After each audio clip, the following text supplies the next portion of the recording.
Good morning and good afternoon, everyone. Thank you very much for joining our Joint Credit Mechanism webinar entitled Utilizing JCM During the COVID-19 Period. I'm your host, Karu Yamaguchi from Global Environment Center Foundation. Following the webinar last month for Chile audience, we're very pleased to deliver another webinar especially for our audience in Mexico, Japan, and other countries.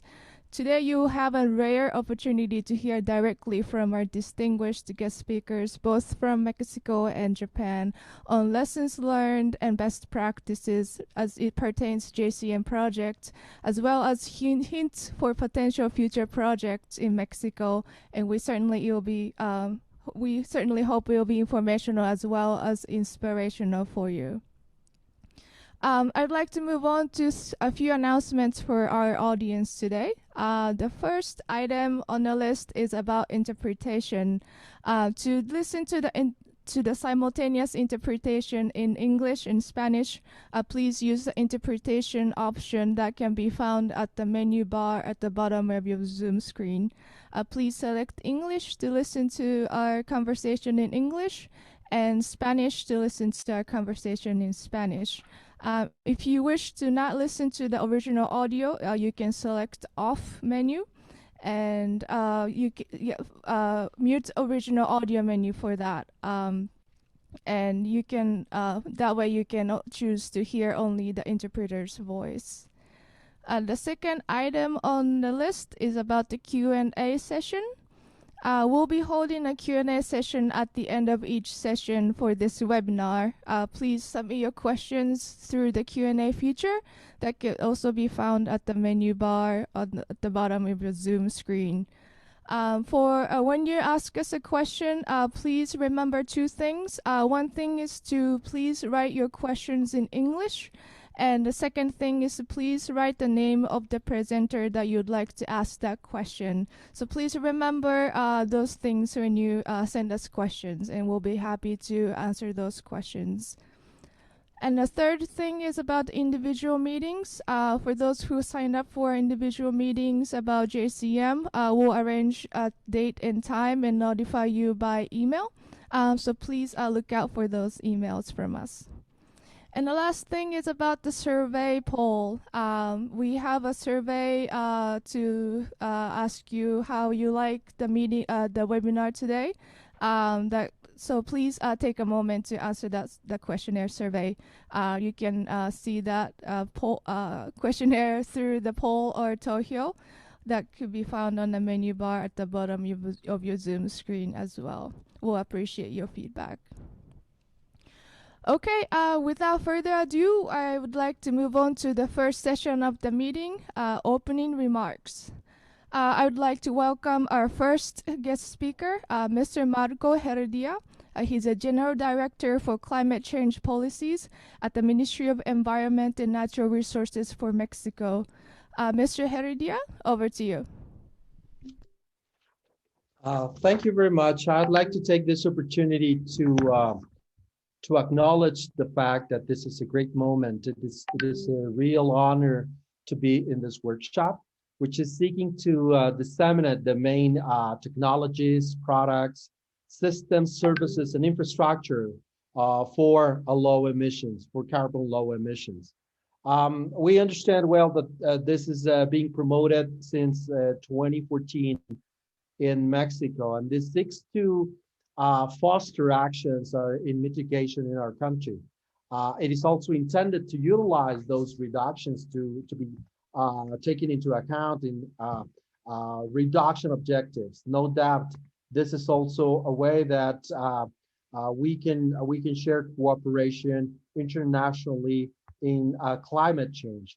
We can also consider this in the design, the results, the objectives, the targets that are being sought with this initiative. We can definitely look at it in terms of the design, the implementation of projects that are closely linked with our national determined contribution in Mexico, with seeking full compliance with it. We're looking at reductions of 22% of GHG gases. This this is a span over the different sectors that are traditionally worked upon in climate change, which are transportation, electricity, power generation, industry, residues, oil and gas, and as well as the residential. And also we do have a commitment to reduce 51% of black carbon. This is an area where developing countries have a real important role to play, and where technology plays a key role. So this is of our interest in a strong manner. These goals can only be increased with support, with the help, with the transfers of technology, of financing, and we believe this is an important route to do that in a substantive and efficient manner.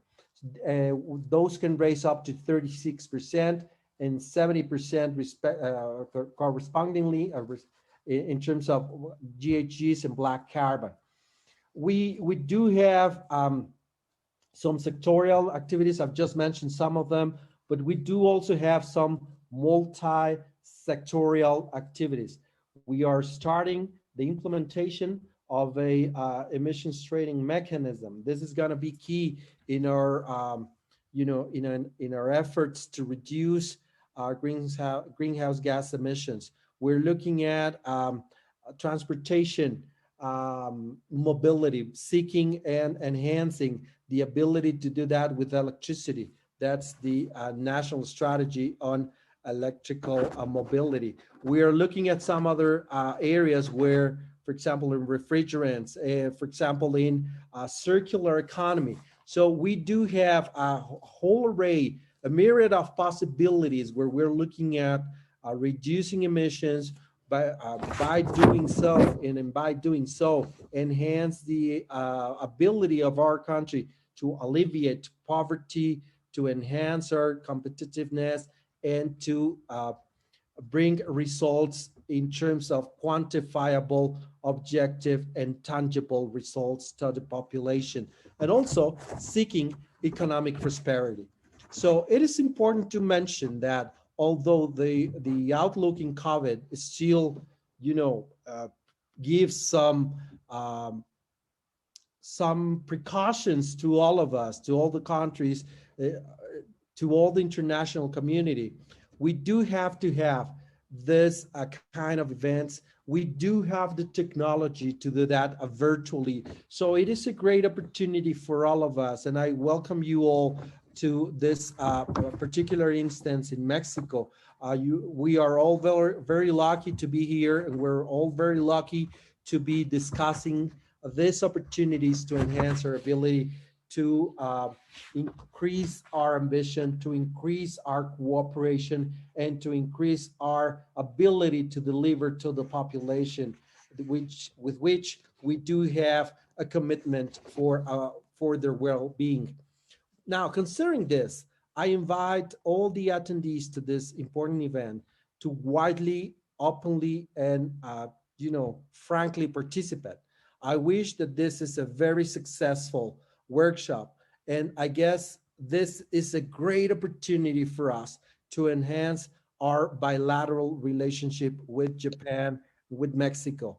We are bound together by this initiative. I hope the result of this exchange is working together with the international community to keep the goal of the Paris Agreement, not reaching the 2 centigrade degrees, and do our best efforts to limit that increase in temperature worldwide below 1.5 degrees. So we at Semarnat, we do in Mexico believe we can do that working together, and I would like to raise the flag in terms of this opportunity being a very important one. And I welcome you all, and I thank you for the opportunity to share these thoughts with you today. Thank you very much. Thank you very much, Mr. Heredia, for the generous opening remarks. I think you mentioned some sector activities, including transportation and reduction of black carbon, which JCM can directly contribute to that. So I think it was already packed with new hints for new projects in the future. And thank you again for the remarks. I'd like to introduce our next opening remarks speaker, Mr. Kazuhisa Kawakutsu. He's a Director of International Negotiations, Office of Market Mechanisms, Climate Change Policy Division, Global Environment Bureau at the Ministry of the Environment, Government of Japan. Mr. Kawakutsu, floor is yours. Thank you very much. My name is Kazuhisa Kawakutsu. I am the Director of International Negotiation in the Office of Market Mechanisms from the Ministry of Environment, Japan. First of all, I'd like to thank Mr. Marco Heredia, General Director for Climate Change Policies, Ministry of Environment and Natural Resources, Mexico, for your opening remarks. And also warm welcome for all the participants for this webinar on the JCM between Japan and Mexico. It's morning here from Japan, and also it's a good afternoon in Mexico. We are currently facing the two crises. One is the climate crisis. Another is the COVID-19 pandemic. To address these two crises, it is essential for all the countries to cooperate and enhance climate actions, as well as addressing health issues.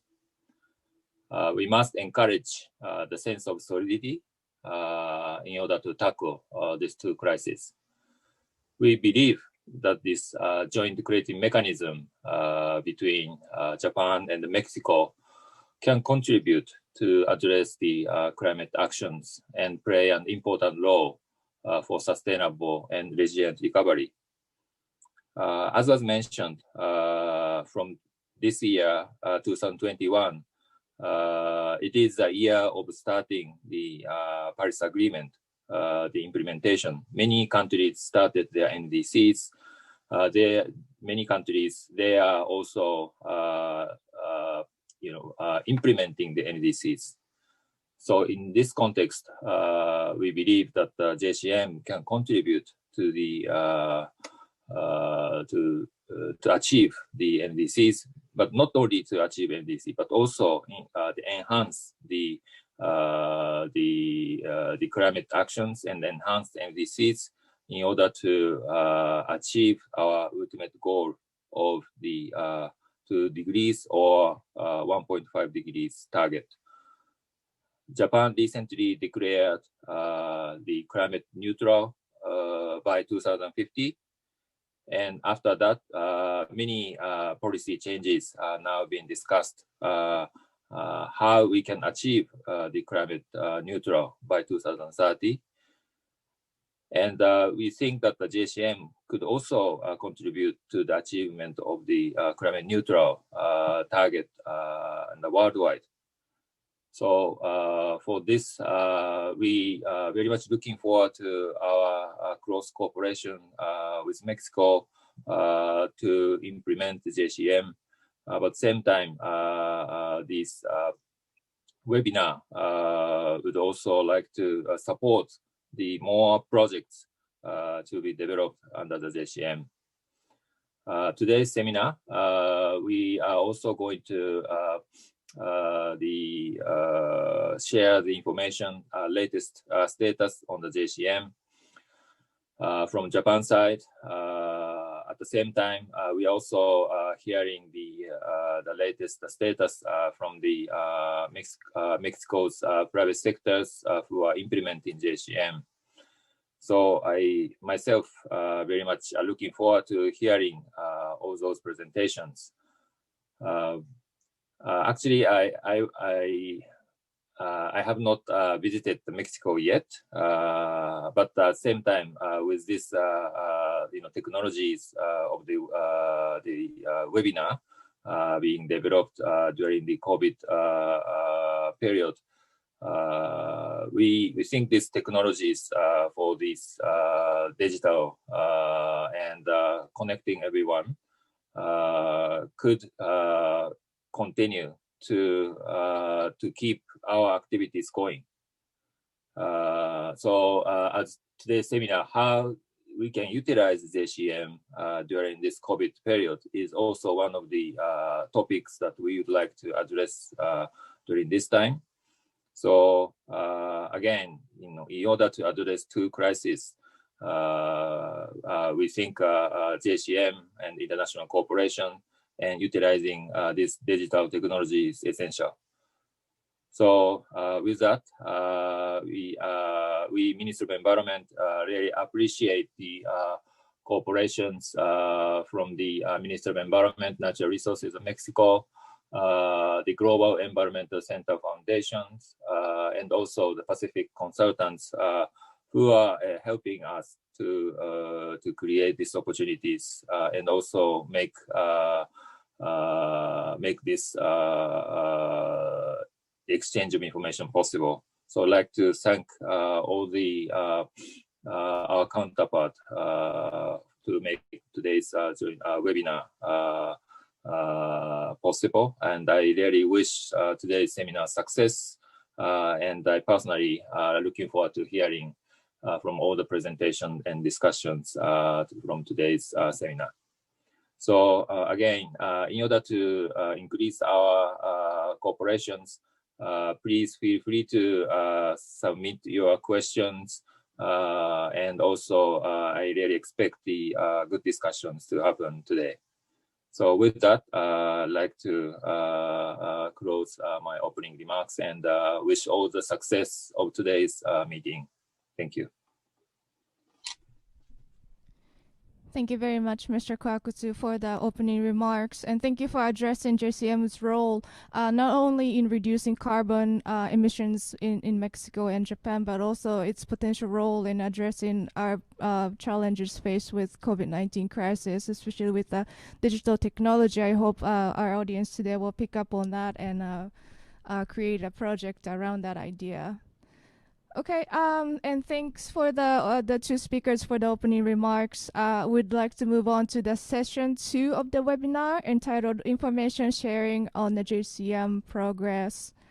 And I would like to introduce our very first guest speaker, Mr. Ryosuke Hirokawa. He's a researcher at Office of Market Mechanisms, Climate Change Policy Division, Global Environment Bureau at the Ministry of the Environment, Government of Japan. He'll give you a presentation entitled Recent Development of the Joint Credit Mechanism, JCM. Mr. Horikawa, floor is yours.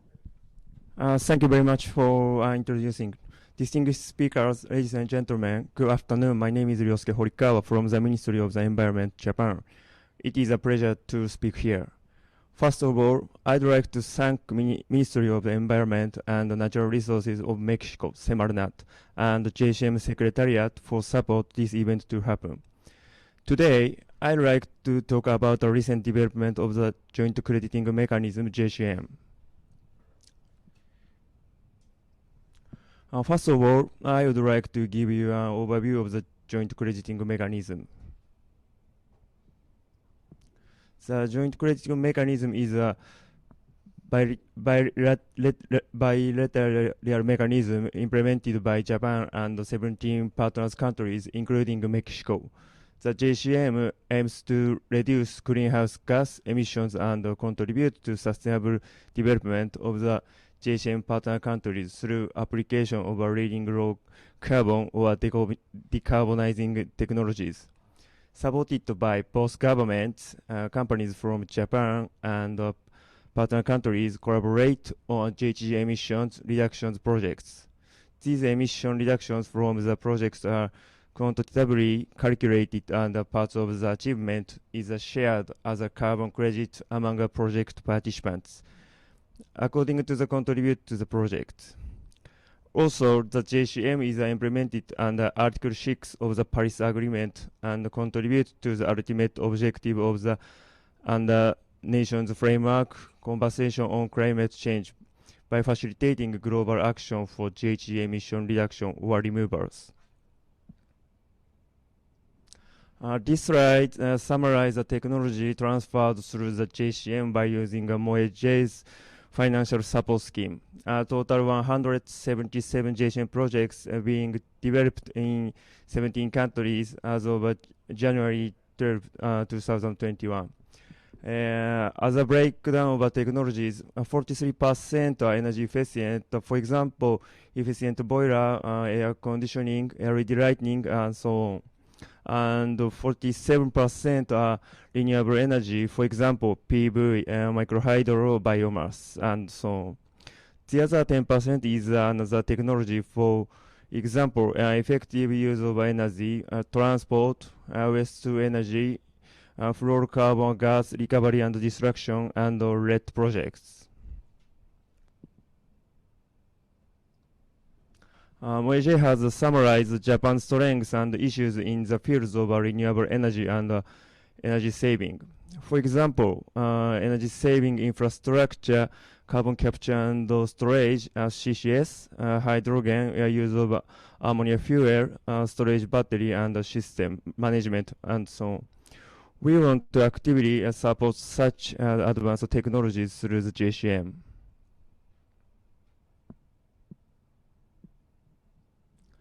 The slide shows all JCM partner countries. The JCM between Mexico and Japan was started in 2014.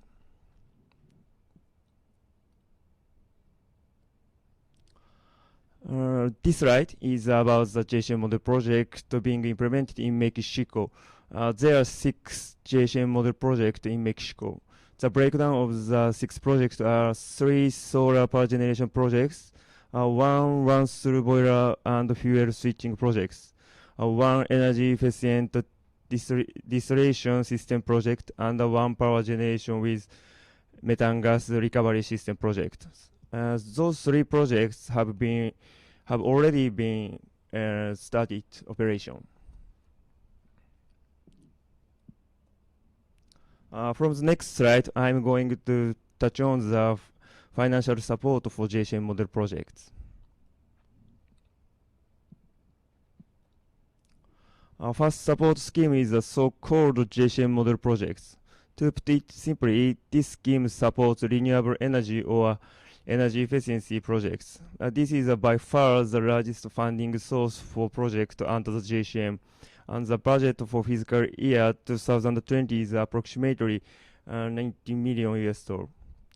The budget for the next fiscal year is expected to be about the same scale.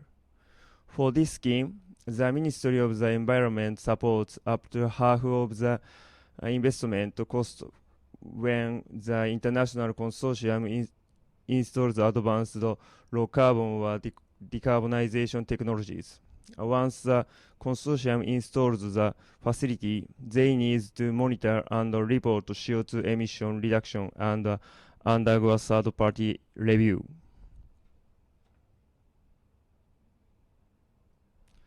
This slide is a diagram for JCM F-gas model project. It's similar to the JCM model project, but this financial support targets the recovery and the destruction of fluorocarbon greenhouse gas, such as the HFCs, and supports establishment of the business scheme and the transportation of F-gas in addition to the installation of the facilities.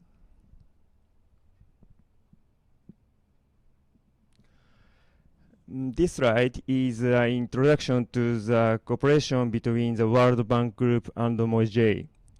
This cooperation aims to further popularize and scale up the JCM project and to mainstream JCM in the operation of Article 6 of the Paris Agreement.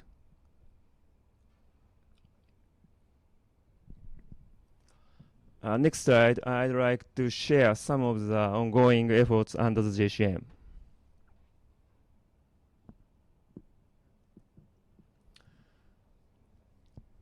MOE-J has been trying to scale up sustainable co-benefit and emission reduction of each project. As I said, we not only tries to contribute to the reduction of the GHG emission, but also the sustainable development partners countries through the JCM. With finite resource, we'd like to create more impact through our support project.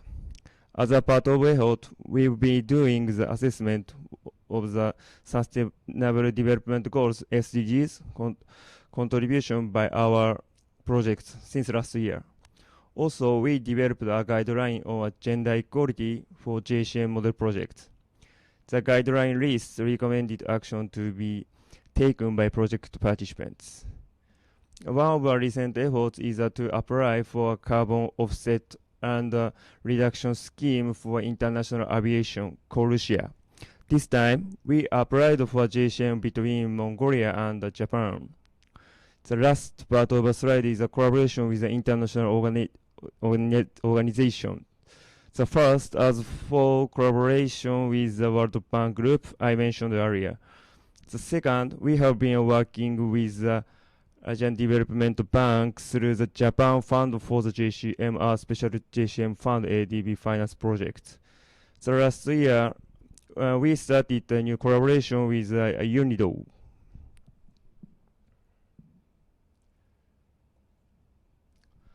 This slide is a contribution to SDGs through JCM model projects and shows some explain that JCM has contributed to sustainable development in partner countries.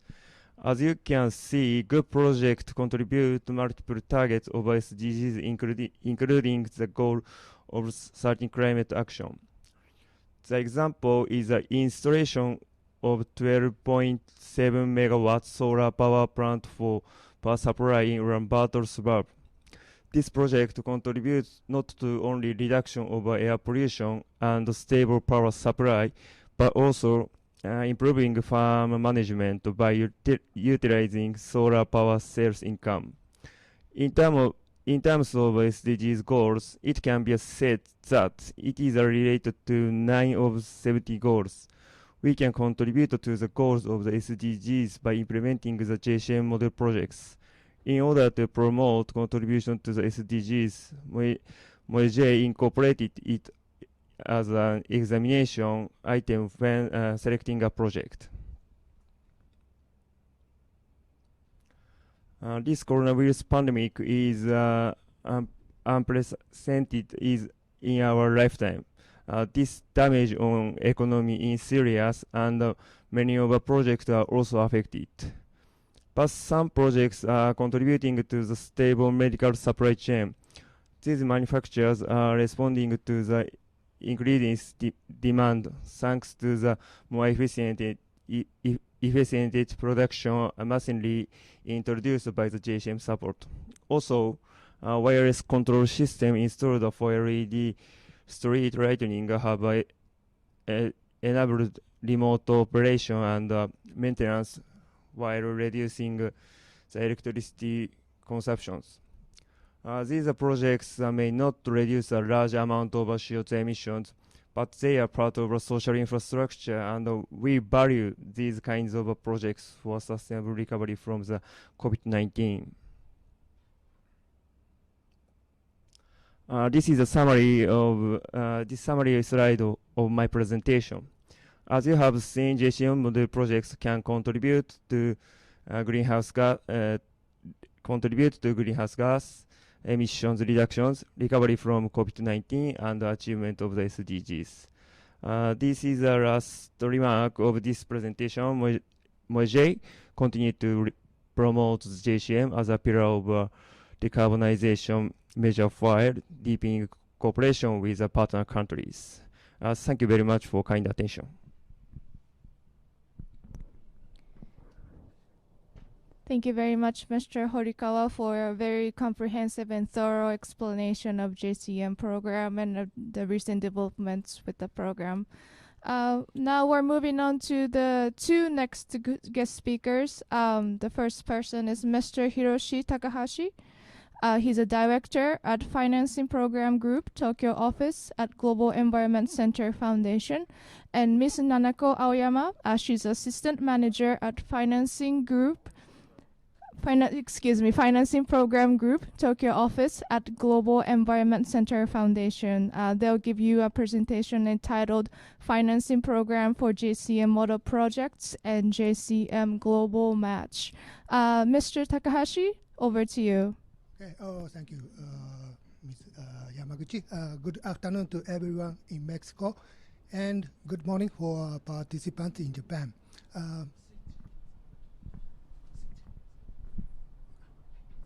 Okay, my name is Hiroshi Takahashi of Global Environmental Center Foundation, or GEC. We act as an implementing organization for JCM Model Project. It's my pleasure to talk about the financing program for JCM Model Project, which is one of the actions to tackle pressing or urgent issue of global warming. Now, let me talk about the outline of this project. Okay, these are topics we present you today. Let me start with the first one, that is overview and recent trend of JCM Model Project. These are the future of JCM Model Project. Budget is this, as already mentioned by Horikawa-san of Ministry of Environment Japan. I'll talk about international consortium later in this presentation. It is subsidized for equipment or facilities that contribute to emission reduction of greenhouse gases.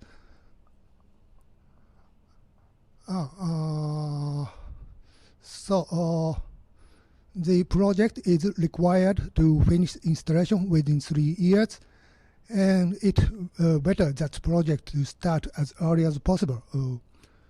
There are some conditions for the project, and I will refer it later. The government of Japan finances part of an investment cost for the model project.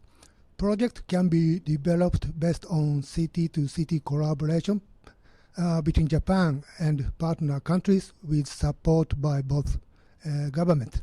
Also, they can use various international financing scheme and JICA, Japan International Cooperation Agency, JBIC, Japan Bank for International Cooperation, World Bank, and so on. The grant of this program is for equipment or facility which has good capability or performance to reduce emission of greenhouse gas, but it's not yet popular in partner country due to being costly. Using this finance, participants are able to reduce initial cost of this valuable equipment to be competitive, and this lead to the promotion of introducing energy efficient system. These are the requirements for JCM model project. The first point, project need to reduce emission of greenhouse gas with leading low carbon or decarbonizing technologies in partner countries, and must include reduction of energy-related carbon dioxide emissions. That means, for example, solar power system that replaces part of grid power, which consumes fossil fuel in power station, can be a project.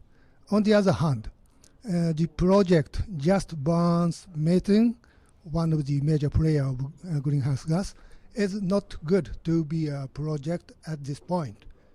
Use heat from burning to generate power and replacing grid power could make eligible project.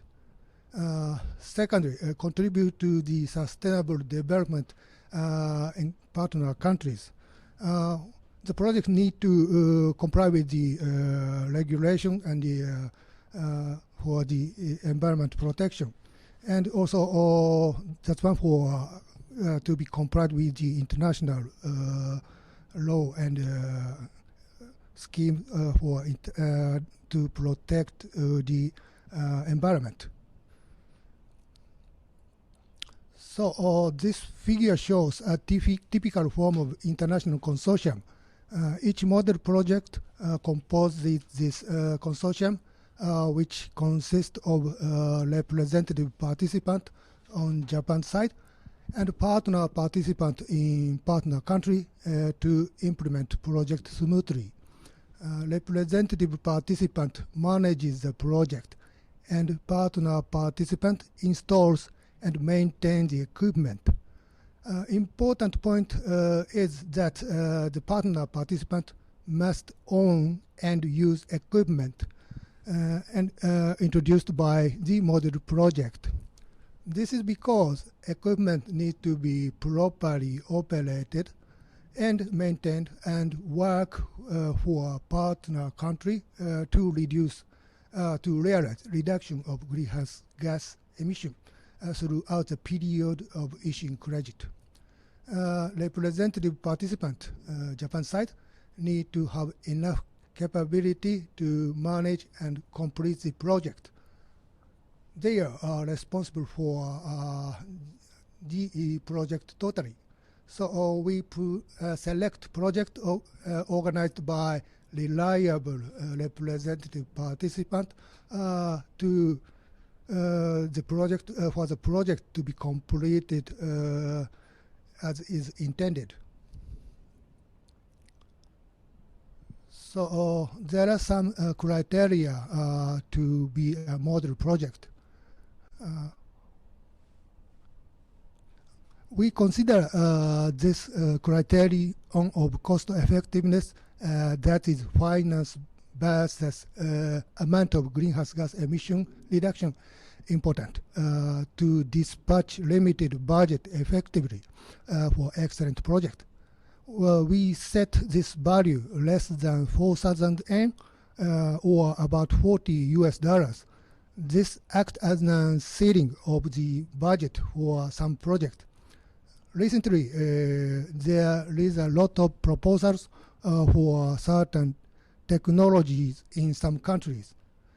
If the number of applied technologies exceed 5 in a country, this value decreased to about $30. Solar power project in Mongolia, Peru, and Philippines, and hydropower project in Indonesia are for this. And the number exceed 10. It diminishes to about $25.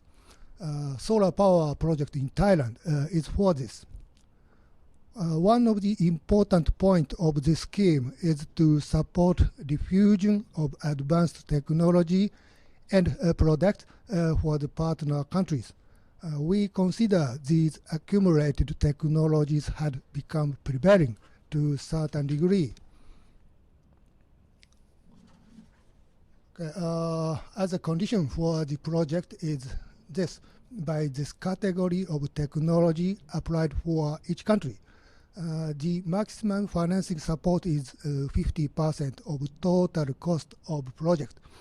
This rate goes down based on already applied number of similar technologies for each country. The first one has the greatest impact for the diffusion of technologies as it is newly introduced. Then the second and the third one. We receive proposals of new technologies every year. Recently, we could add some in transportation field, renewable energy. The number of this category has been increasing rapidly, and production equipment for energy saving in factories. So we need renew this chart for next fiscal year, adding newly proposed technology for this year. It is getting diversified every year, and this demonstrates that JCM model project could be used for a variety of fields. We improve the scheme of JCM method project every year to accept variety of field and business area. JCM Eco-Lease scheme is one of them. A newly introduced scheme in 2020 which is dedicated for leasing businesses to use this finance support conveniently. And the uniform finance support of 10% of project cost, which is lower than the percentage of general project. The merit of this scheme is shorter obligation period of monitoring and simple document to apply easily for leasing businesses. Again, we improve the scheme to create more opportunities for business partners, as many or as variety as possible. Actually, in many areas, the technology of model project has been applied. This is one of it is lighting in retail store, solar power system on shopping mall, heat pump in hotel, and variety of production equipment in factories in industrial field. We have already introduced many systems for utility field, solar power system on reservoir, methane gas recovery system there in Mexico, rice husk power generation, waste to power generation, also in transportation area. As you can see with these pictures, JCM model project is effective for international promotion of infrastructure. So you have a lot of opportunity to make use of this model project to reinforce infrastructure in your country. From this slide, I will talk about the process of JCM model project. It starts from call for proposal, and we assess and select project which deserve financing and make contract of finance. Participants are able to start implementation of equipment after this contract and make effort toward finishing installation. They will get grant of finance after successfully passing our inspection. After commercial operation, they monitor the result of reduction of emission of greenhouse gas. Then the credit is issued as the outcome of the project. This is the timeline for this fiscal year. Starts from April in Japan. We have closed that call at the end of October. We received many high-quality proposals, even though under the tough situation of COVID-19. So now we are on the final process of selection, and in no time we will make the last announcement of selection for this fiscal year. Till now, we announced 22 projects, and each selected project entity goes through the administrative process for finalizing contract of finance to start their project. Okay, this list shows selected project in this season as of now, and some more projects will be added in no time. Geothermal power plant is a new technology for the model project, and blockchain technology will be used to dispatch solar power between multi-site and multi-consumers. The connection is dynamic and complicated, so this technology, blockchain, will be used to connect them flexibly and effectively. Also, this is the there is the first eco-risk scheme. The scheme initiated from this year, as I told you. They are adding more variation to the JCM model project. As you can see from this sector column, you are able to see the sector column, and 18 out of 20 projects are for renewable energy. And the percentage of this sector has become increasing, and this is one of the trends we have these couple of years. From here, I will talk about project in Mexico. This map shows all the projects supported by JCM financing program. Till now, total 177 projects have been selected, and Mexico has 6 projects in total, the best number in American continent. This is a list of the projects selected in Mexico. You have 3 renewable energy projects for photovoltaic system, 2 energy efficiency, and 1 waste handling project. There is an opportunity that you will have new proposals, especially in virgin areas. This is a project of methane gas recovery system. The power is generated by gas engine using collected methane gas from landfill. Greenhouse gas emission reduction are achieved by replacement of grid electricity and avoidance of methane gas emission from landfill site. I actually visited the site and conducted inspection about 2 years ago.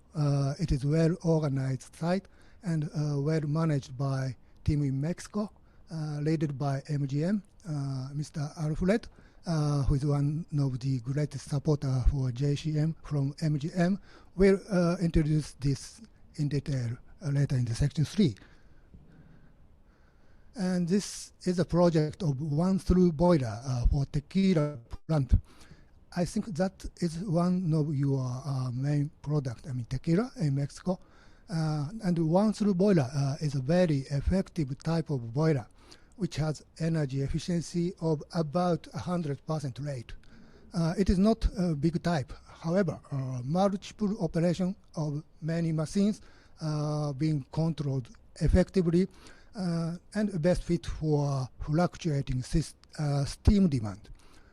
This technology is popular in factories in Japan and will be also in Mexico.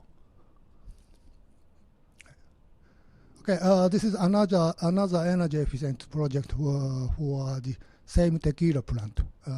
This one is for production line of distillation process. A system uses steam effectively. And these 2 projects will be introduced precisely by Dr. Fernando of Beam Century later. And these 3 projects I presented here have already finished installation and started their operation to contribute to the reduction of emission reduction of greenhouse gas. From here, 3 projects of a photovoltaic system organized by Sharp. Sharp is Japan's major solar power panel manufacturer. They have good reputation for their good quality and reliable products. And they use the latest technology of product having good energy conversion rate from optical energy to electricity. They are working toward project completion. Okay.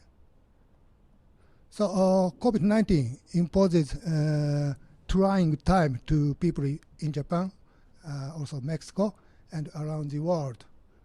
JCM model projects are also affected by this pandemic. These are the points that causing influence to the project. The permission for the project tend to delay. Design, supply, construction work are also being affected. Sometimes they need to change their financial plan, schedule, and project plan. For us, face-to-face meeting is restricted, and meetings with participants and related people are also not so convenient than before. So project participants try hard to complete their project on time in this pandemic, in the era of pandemic. We support participants towards successful completion of their project, like for example, to help breaking stagnated permission to finalizing their project. And what we need to do is to foresee and make well-contemplated schedule and have allowance, modify and adapt project plan flexibly to minimize delay. At the final stage of model project, we conduct inspection. We have done this remotely after the outbreak of this pandemic with online camera, photos, and web meeting discussion. I think we have done this successfully without any glitch. Any meeting and consultation for prospect entities are done online.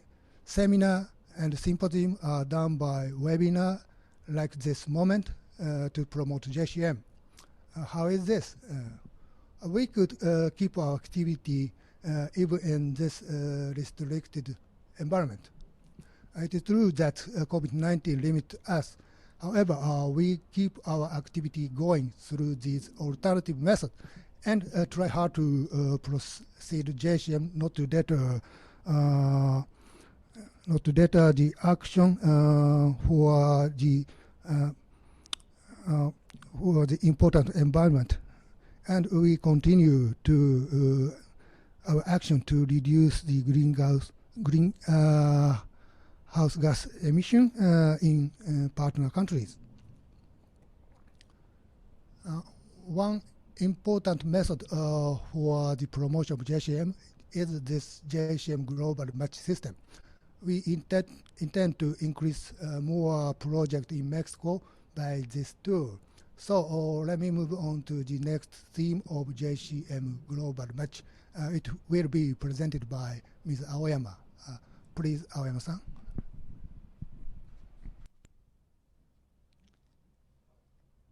Thank you very much, Mr. Takahashi, for the presentation.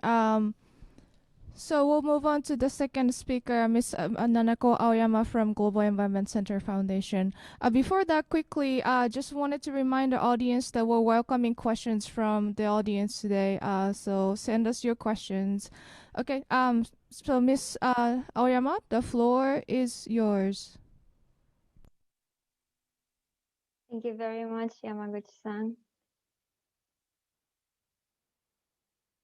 Okay. Right. Hello, everyone. I'm Nanako from Global Environment Center Foundation, JEC. From me, I'd like to quickly introduce JCM Global Match to support your better JCM project development. Right. JCM project can be established based on an international consortium between a representative participant from Japanese company and a partner participant from JCM partner country, as explained from Mr. Takahashi in a previous presentation. Also, to develop projects more effectively, consultants who are specialized in the JCM projects program and financiers who can support from the financial perspective might join in the project as collaborators. As you see in this chart, the JCM Global Match is a business matching platform to connect the JCM actors for the better project development. Okay, the JCM Global Match launched in last year, July, and many matching have already been recognized to realize JCM projects.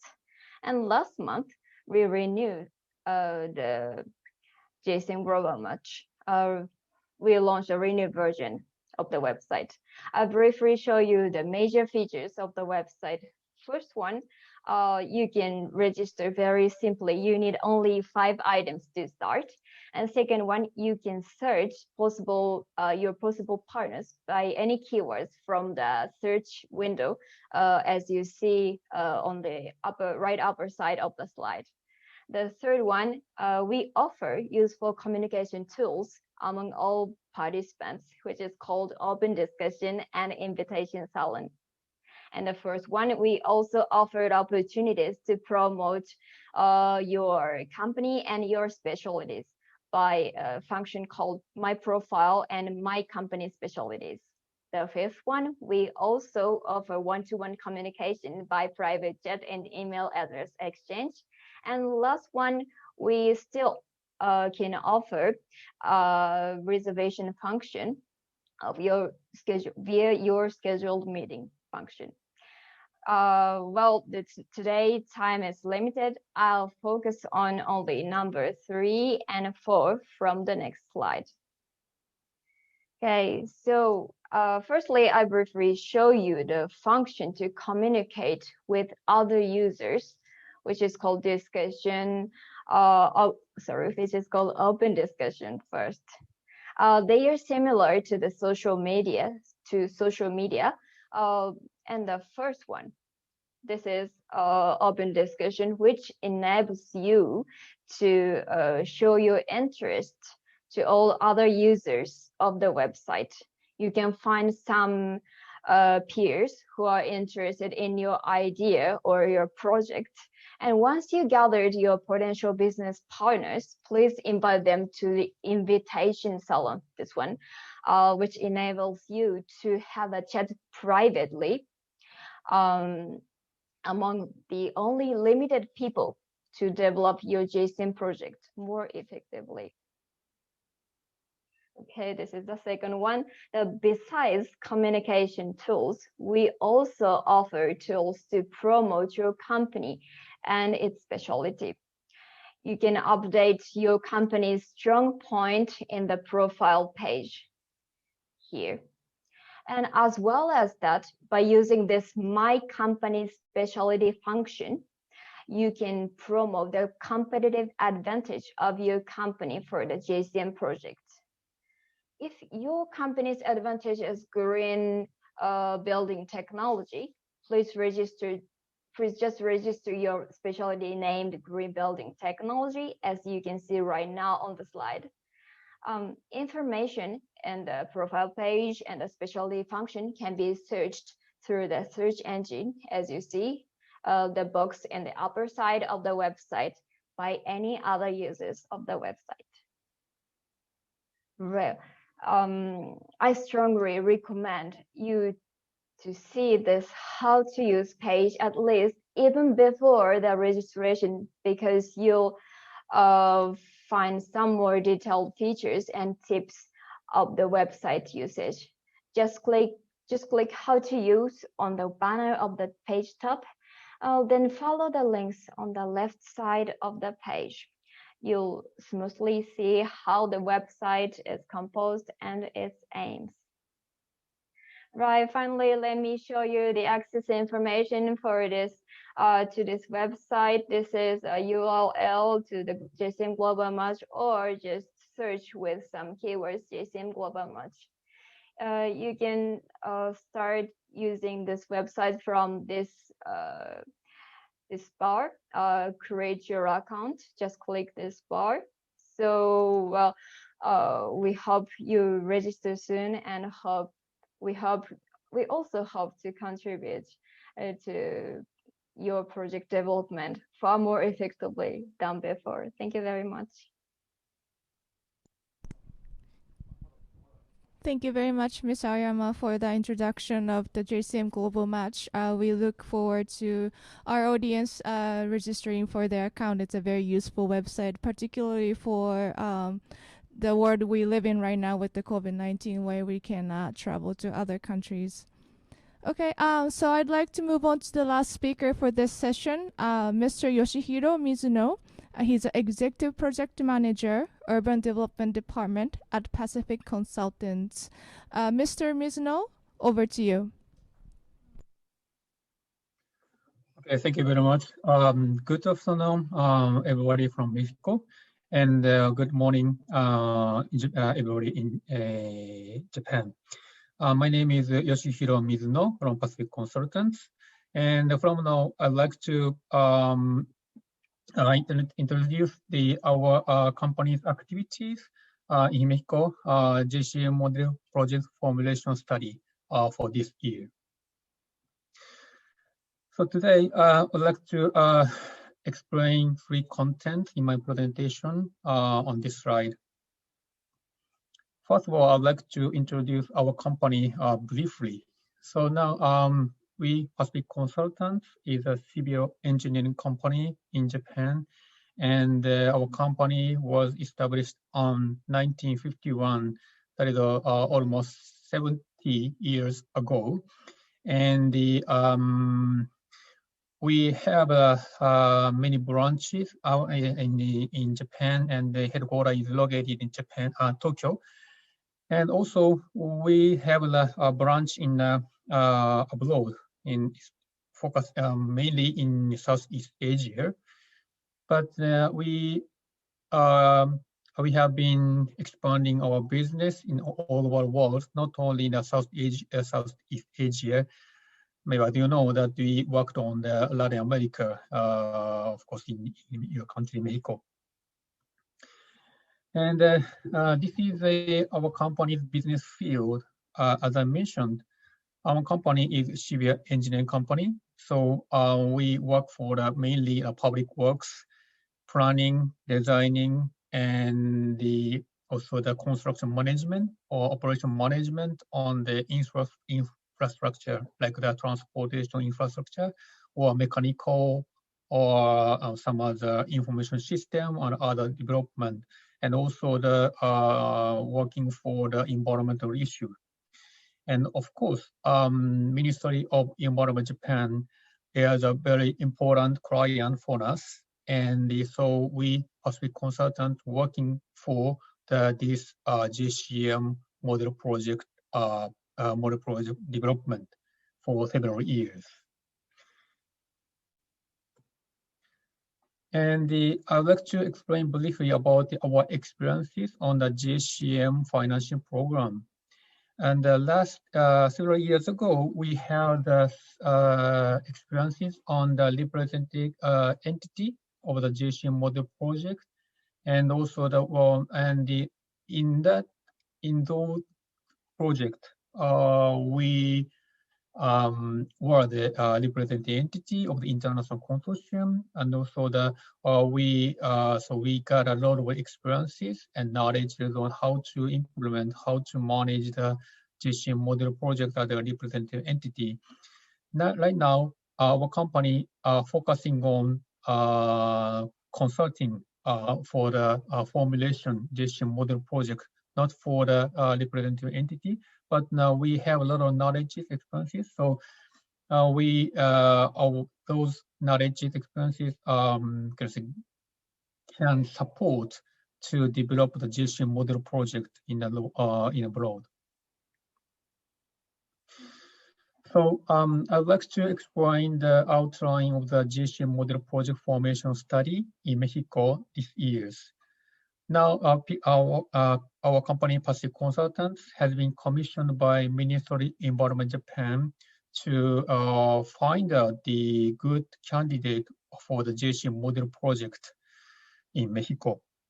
In this project, we have been going to identify possible project candidates and also assist the project candidates to develop proposal for JCM financing program.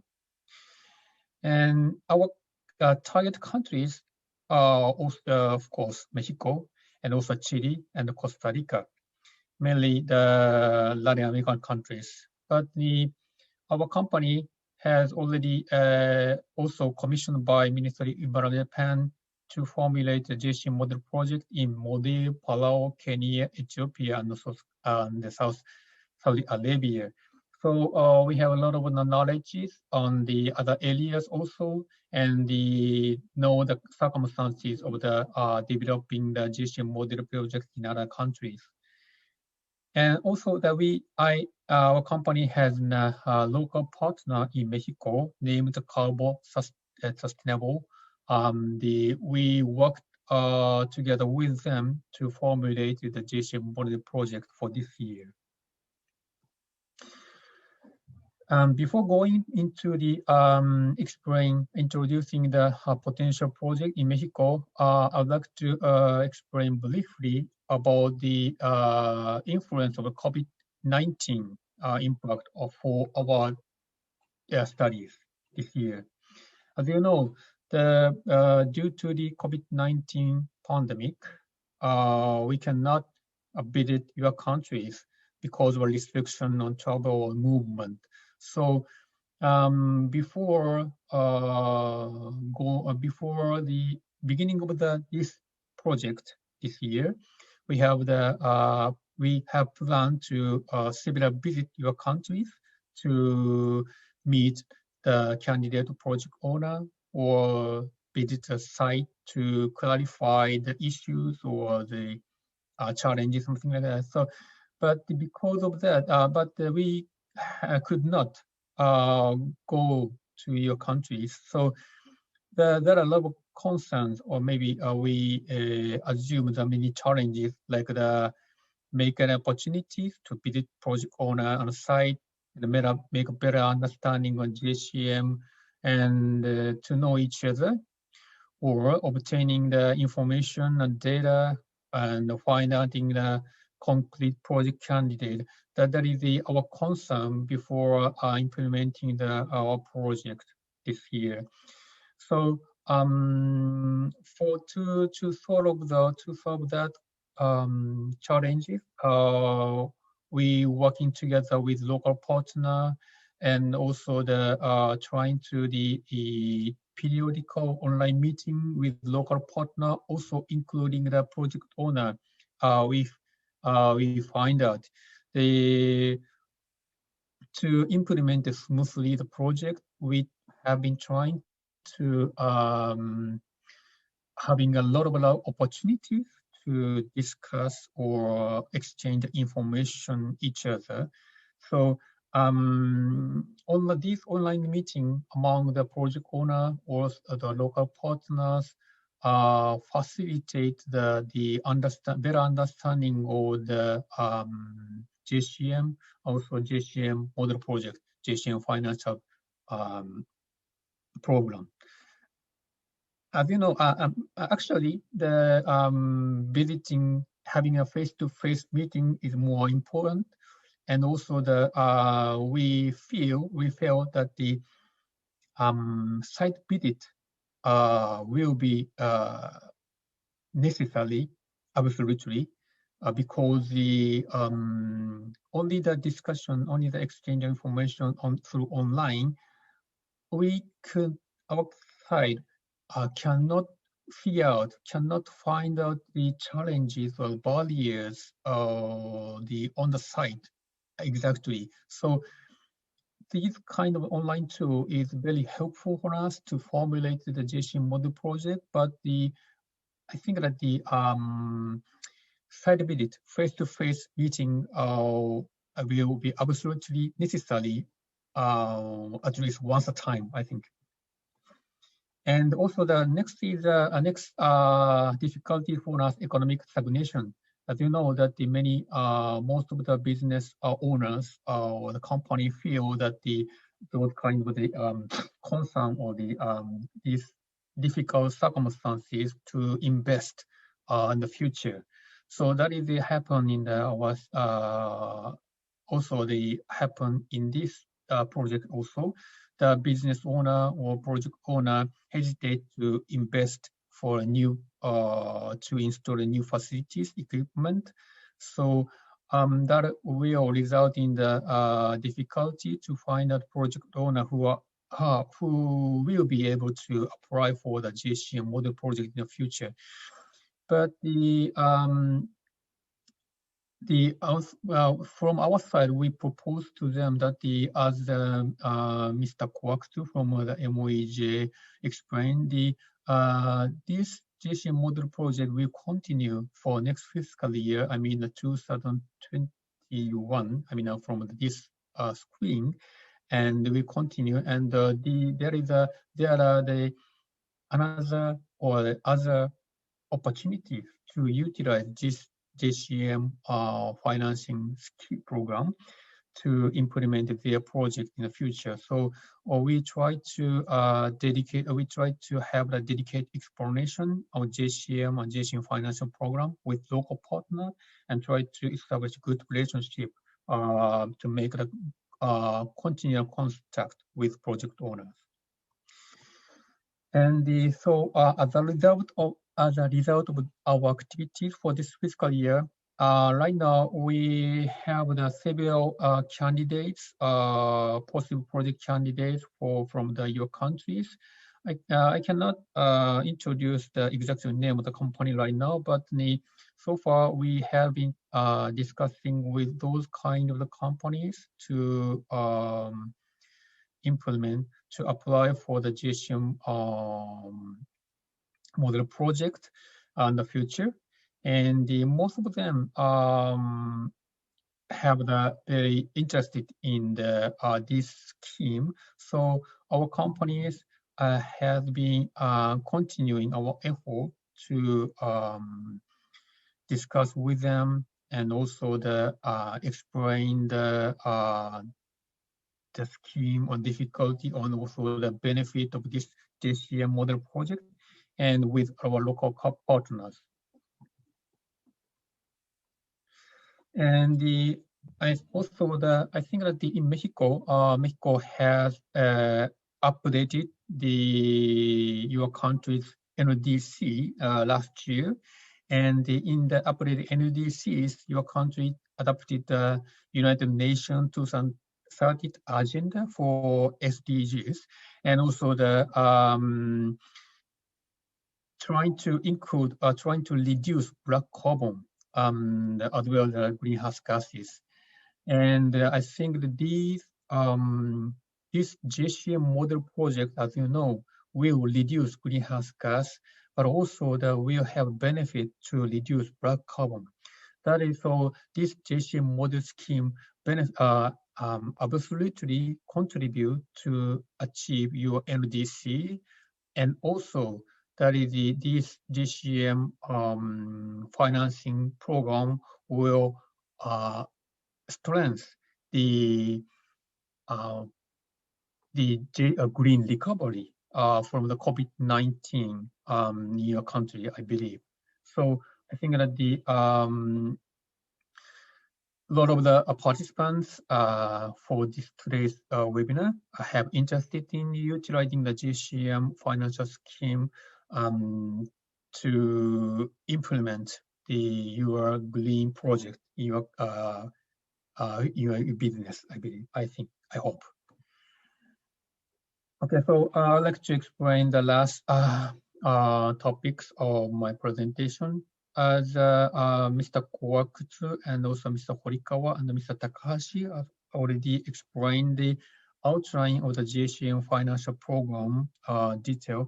So I will not explain detail about it, but from me, I would like to explain what we can do for you.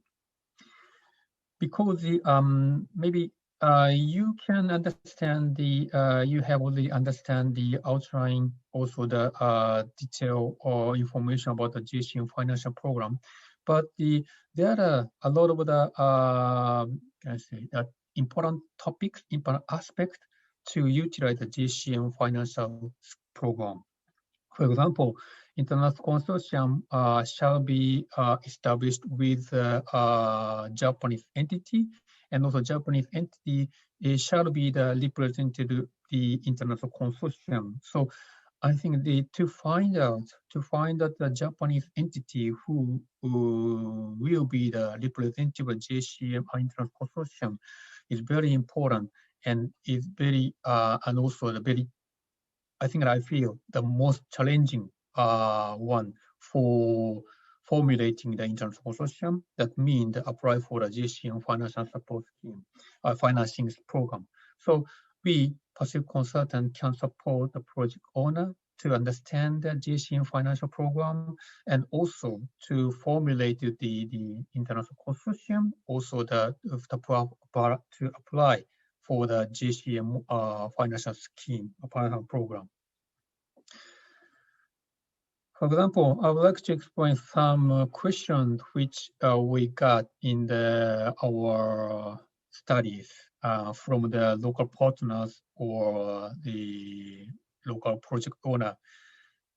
For example, what exactly does the JCM financial program cover in the case of a solar PV project? Actually, the JCM financing program will cover the equipment who can reduce directly CO2 emissions, but sometimes it's we need to know detail of technically. For example, in the case of solar PV, the panel or inverter or cables and monitoring equipment will be covered, but the other equipment will not be covered. That is the situation of this current situation, I believe. And also the next question, another question is how much is the minimum reduction to have an attractive project for JCM financial program? And there is no exact threshold on the minimum reduction, but however, upper limit for financial support to one project is approximately around 18 million US dollars. And also the sometimes we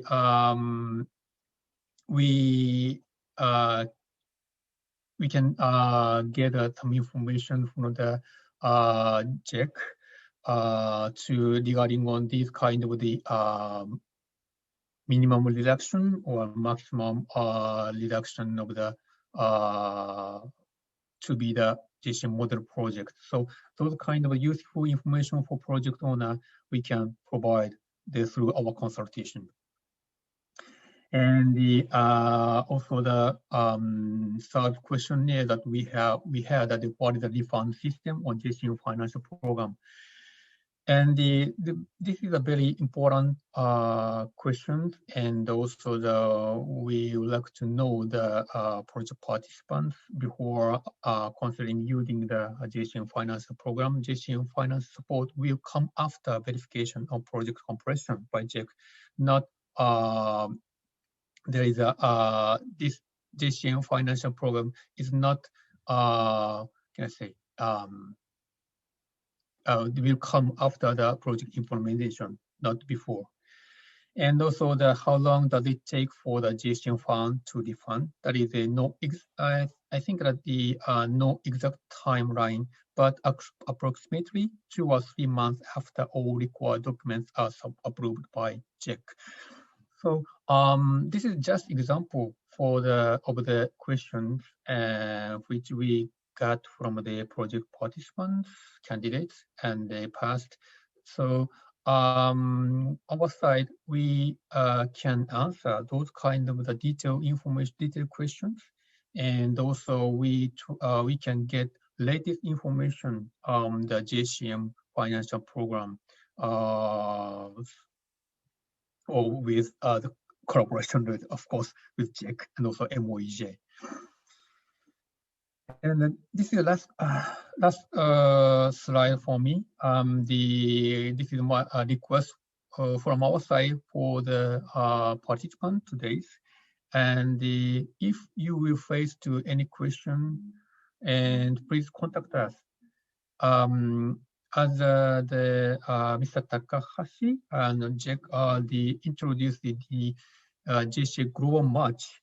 And I think that tool is very strong tool to facilitate the formulated JCM financial JCM model project, also the international consortium. But we Pacific consultants also help you to understand JCM financial program and also the formulating the international consortium and formulating new project. So if we have any questions, JCM final program, also interested in introducing the renewable energy project, energy saving project, please contact us. And this is the contact information of us. We are very happy to receive your questions, and we are very happy to answer to you. And we are waiting for your contact. Thank you very much. Thank you very much, Mr. Mizuno, for the thorough and very comprehensive presentation. Now we'd like to move on to the Q&A session for this the section of the webinar. Since it seems that we did not receive any questions from the audience for this session, we would like to introduce a couple questions that we as Global Environment Center encounter as the Secretariat for JCM either during a webinar or speaking with companies who are interested in utilizing JCM. So there are a couple questions that we think that our audience today will find useful and informational. So the first question is that we come across quite often, especially for last year, was that was there any impact on the number of applications that we received last year because of COVID-19? So I would like to have Mr. Takahashi from Global Environment Center answer that question on whether there was any impact on the number of applications for JCM project last year. Mr. Takahashi, over to you. Okay, thank you for the question. And this scheme, JCM model project, started from 2013. So many people know about this scheme in Japan. And about the application for this year, we could have many good proposals like last year. However, it is true that the COVID-19 impacted the project because the permission to do the business in partner country has delayed, or to have a plan to construct or to get the correct equipment also delayed due to the operation stack of the production factories. And also meeting or the communication between two countries from Japan and partner country has also limited. So to compose the business has delayed, I think, this time. So some project regrettably has delayed into next year, and we will follow for them to apply next year, and we will make effort continuously. Thank you. Thank you very much, Mr. Takahashi, for that answer. And I would like to introduce another question that we come across quite often. That is that for our audience or anyone who are interested in utilizing JCM, but whether the technology that you're considering using is applicable under JCM, or any support that they can receive in forming a JCM project. So just generally, if anyone has a question, or if they would like to ask representative from Global Environmental Center Foundation, how should they go about it? Is there any way that they can contact Global Environment Center Foundation and ask about application for JCM? So I'd like to ask Mr. Takahashi to answer that question as well. Over to you. Okay, thank you for the question.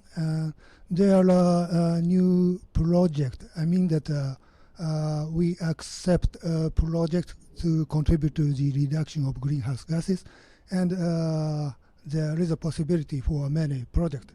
And meaning the sky is the limit for the variation of the project, and some participants worry whether their project deserve or eligible to be a model project. So about the technology and how to construct the consortium, and how to manage the financial plan or something. So for the prospect participant, we accept and we consult the meeting with them.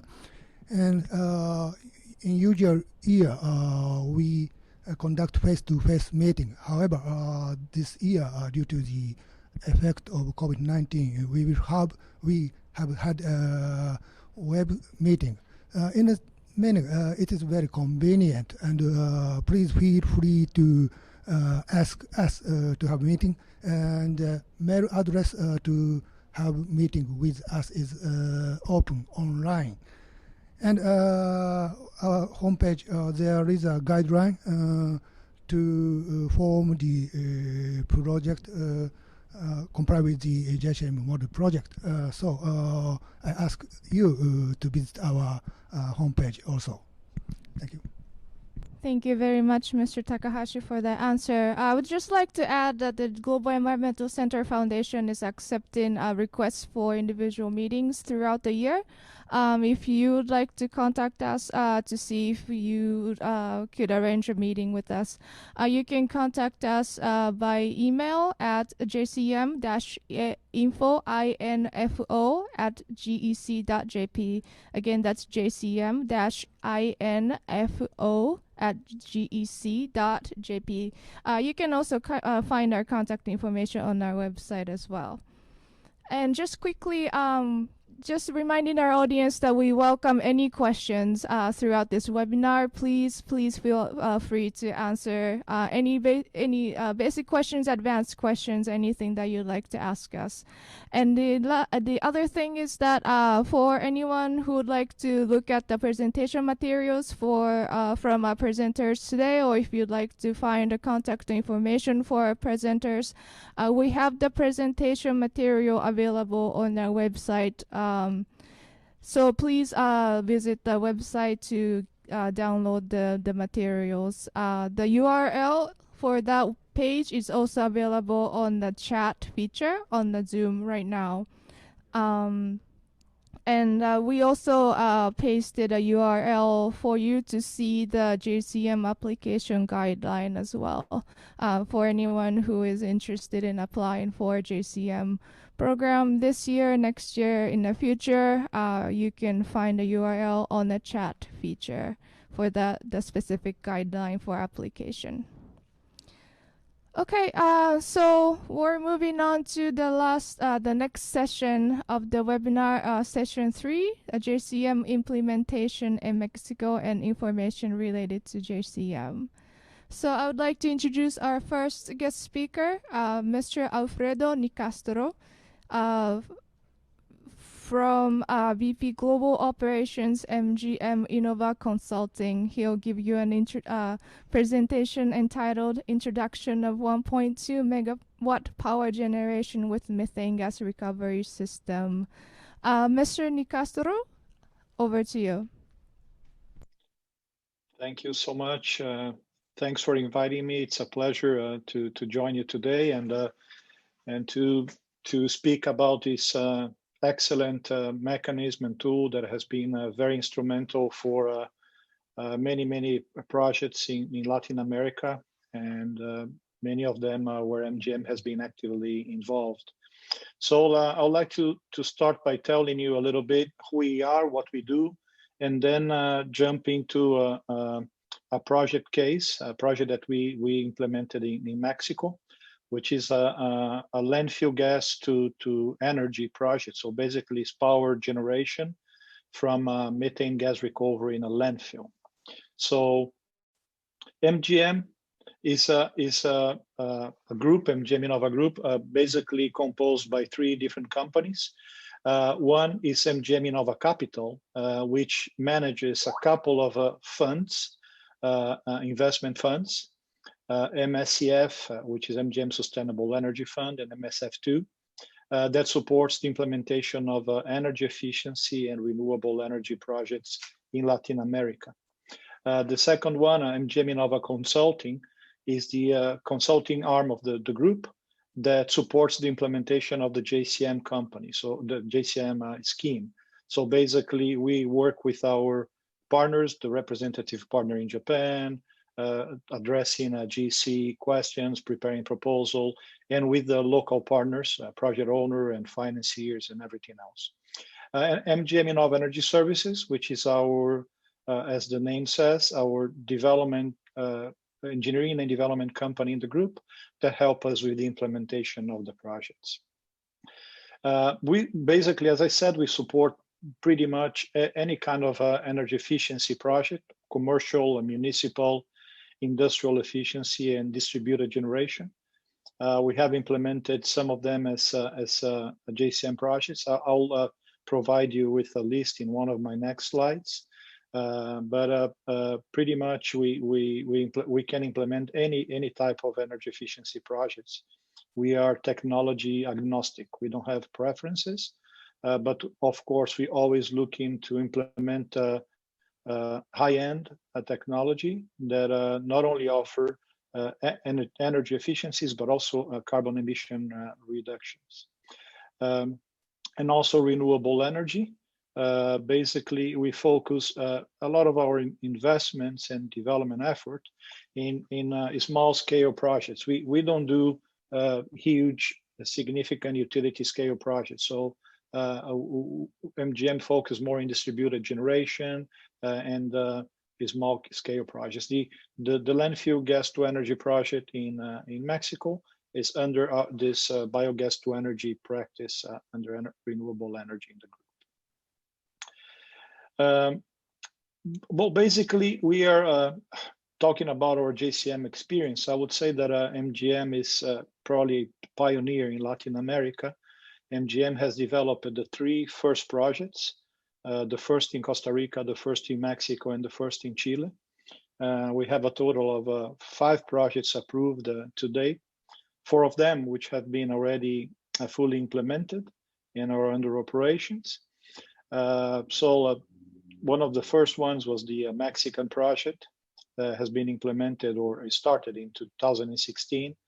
And a project in Costa Rica, which is a small utility project, solar power generation connected to the grid with Cope Guanacaste, which is a electricity cooperative generation in Costa Rica. That was implemented with Panasonic technology. A very interesting project, the third one, is an energy efficiency project in a hotel, Wyndham Hotel, very traditional hotel in San Jose. That project included all the air conditioning system and hot water for the hotel through a Daikin magnetic chiller and a heat recovery system called a Templifier. So that project was also approved in 2016 and developed between 2016 and early 17. The first one in Chile, which is an SPV project, a solar project in a university called Universidad Técnica Federico Santa Maria, in 4 different campuses. They have 4 different campuses, and we did a rooftop solar project basically for their own consumption. The project is in 2 of the sites, it is connected to the grid, and 2 of the sites, it's off grid. So 100% consumed by the university on those sites, and on the ones that are connected to the grid, whatever is not consumed is injected to the in the Chilean grid. In addition to those 4 projects, they're fully implemented and operational. We have another project in San Pedro Atacama, up in the Andes, actually a region that is well known for the high insolation, one of the best places in the world for solar generation. That project includes not only solar generation, but also a battery storage project that would basically replace diesel generation. In the Andes, up in the Andes, the systems are off grid. They are not connected to the grid and basically rely on diesel. So this is a very important project that it was very affected by COVID. I'm going to talk a little bit later about this topic. But San Pedro Atacama is a tourism place. Basically, most of its activity is based on tourism. And for over a year, the city has been shut down. And our client is the water utility, where we would put the plant, and that is significantly financially affected. So this project is in a dire situation right now. We're trying to see if we can recover it, but most likely it's a project that will be eventually canceled due to COVID. We are working on that, but that's one of the impacts that we felt from COVID. Now getting into the specific of the JCM project in Mexico, the landfill is called Tizapan. It's, as I said, it's a landfill gas to energy project, so it's recovery of methane. The project it's very interesting project when we when we got involved, they already had one power generation system, a small one. It's a 0.6 megawatt, and that was generating with partially with the methane recovered from the landfill. And what we've done is basically we added another system, a 1.2 megawatt system, to utilize the remaining landfill gas available at the site. The project is located at the north of Mexico City in the metro area. It started operations in August 2019. Initially, the project had an agreement to sell electricity to the Comisión Federal de Electricidad, which is the national grid or the national electricity company in Mexico that was basically purchasing the electricity generated in the site. Currently, we have just signed a private PPA with a third party, which offers better electricity prices and makes the project more financially feasible. Once again, I said it's a 1.2 megawatt project.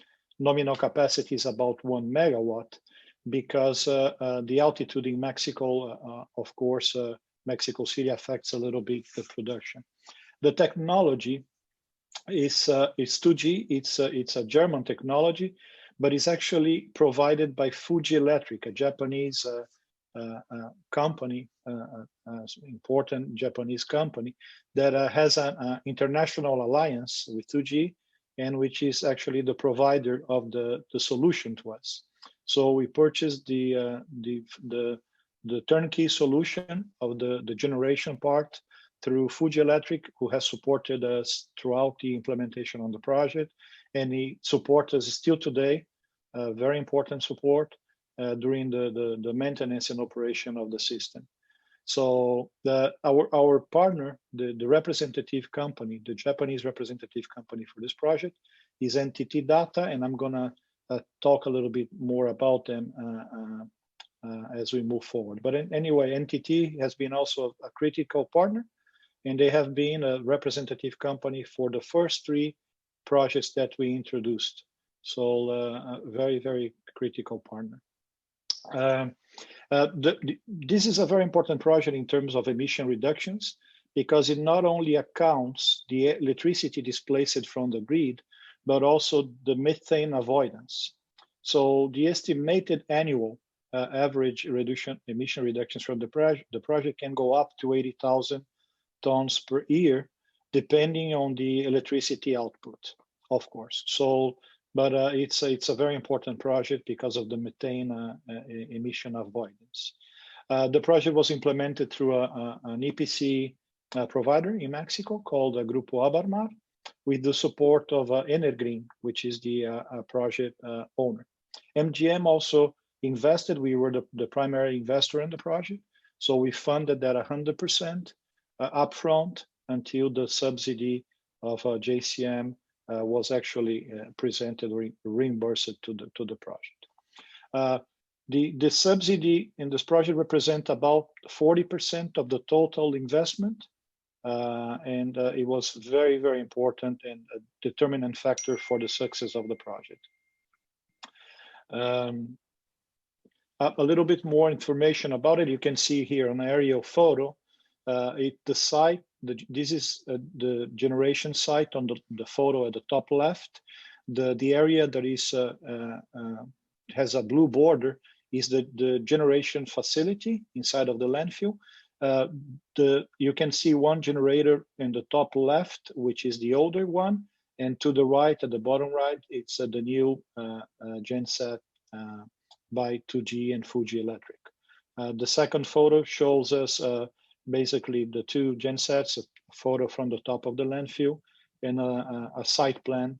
There's actually room in that area to add a future generator if there is enough waste available in the landfill. The project supports not only the power plant, but also some of the landfill gas recovery infrastructure. So as you can see here, there's a photo of a typical extraction well, and which is basically HDPE pipes, 4 inches, that are placed into the landfill and help us extract the landfill gas. And in the photo to the right, you can see manifolds where we have the control valves that we can open and close the different wells and operate the landfill. We can also take samples of the quality of the gas and methane content. And this is an important piece of the monitoring associated with the MRV for this project. So the landfill, as you can see on the top left, there's a site plan. There's 49 extraction wells, 25 meter deep each, 5 manifolds that can hold 10 wells each. And the JCM supported some of the pipeline, the main pipeline infrastructure, the 12-inch lines, which are the main pipes that take the gas to the generation plant, and some other critical equipment were supported by JCM. So this is a very interesting project and very important in terms of emission reductions contributions. This is a general scheme of the JCM structure for the project. The company in the middle, MGM Metano Mexicano, is SPV, a special purpose vehicle that MGM set up for the investment of this company. So we capitalized this company, and this company was the one that with Energreen, which is the project owner, the project operator today, worked with NTT Data, which is the representative company, to prepare the proposal and present it to GC. Once approved, we implemented the project through an EPC contract with Grupo Abarmar, a Mexican company that supported us with engineering, procurement, construction. And Grupo Abarmar, basically through the EPC, retained Fuji Electric for the provision of the gensets, the 2G gensets.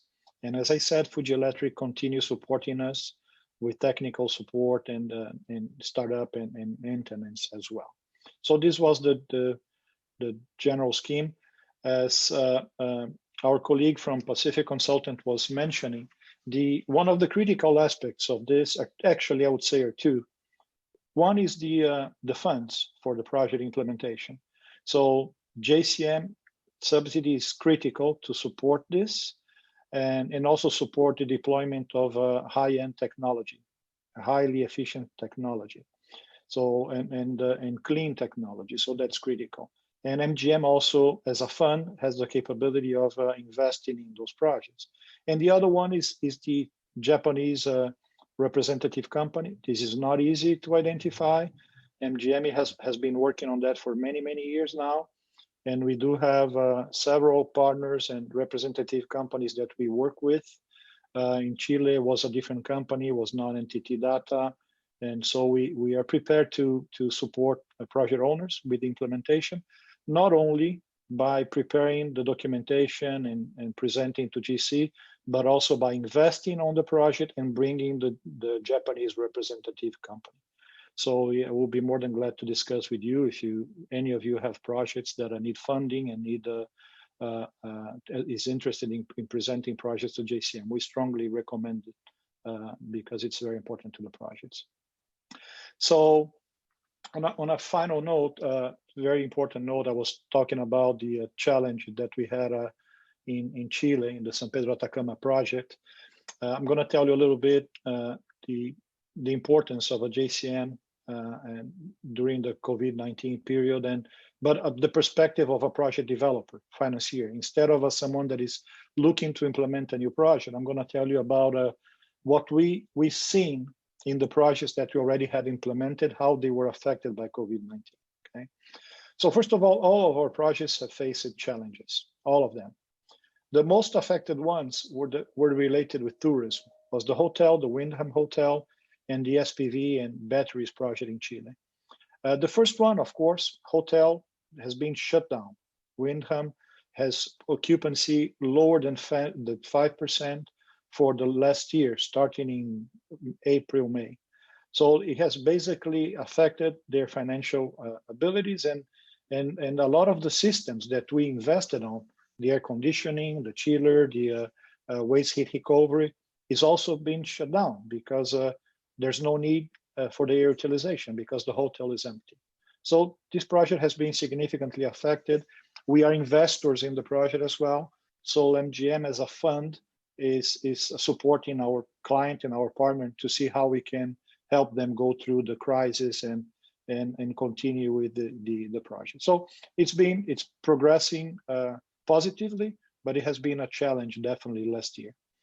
Atizapan was not that affected commercially because it's connected to the grid, the electricity grid. So the demand for electricity didn't go down significantly. So we were able to continue operating and injecting to the grid. So I would say that the only aspect that affected this specific project in Mexico was that even though we took all the precautions to prevent health issues with our colleagues in the field, we had two operators that tested positive for COVID.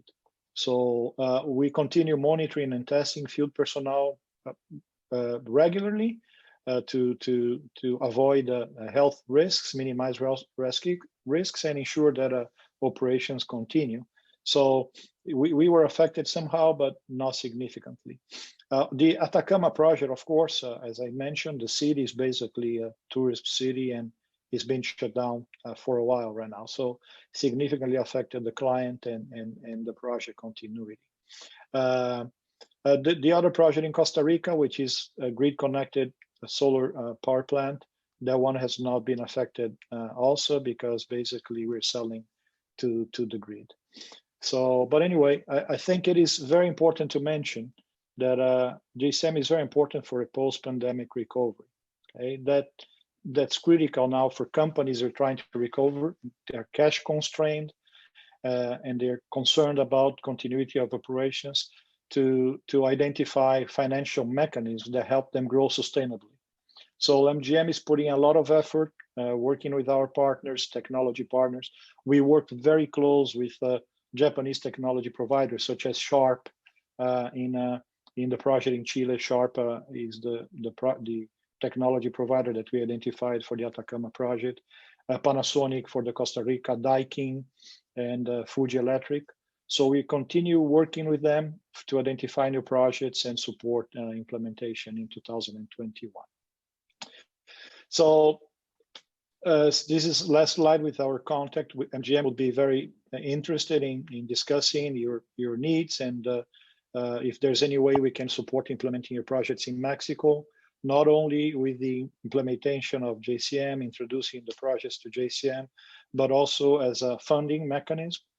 We are interested and we have capital to invest in energy efficiency and renewable energy projects. So thank you so much, and I'll be more than glad to respond to any questions you might have at the end.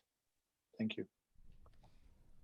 Thank you very much, Mr. Nicastro, for the very thorough presentation. I think the audience particularly appreciated how you addressed or introduced how your project is managing to sort of work around the challenges posed by COVID-19 and at the same time keeping the personnel safe and healthy.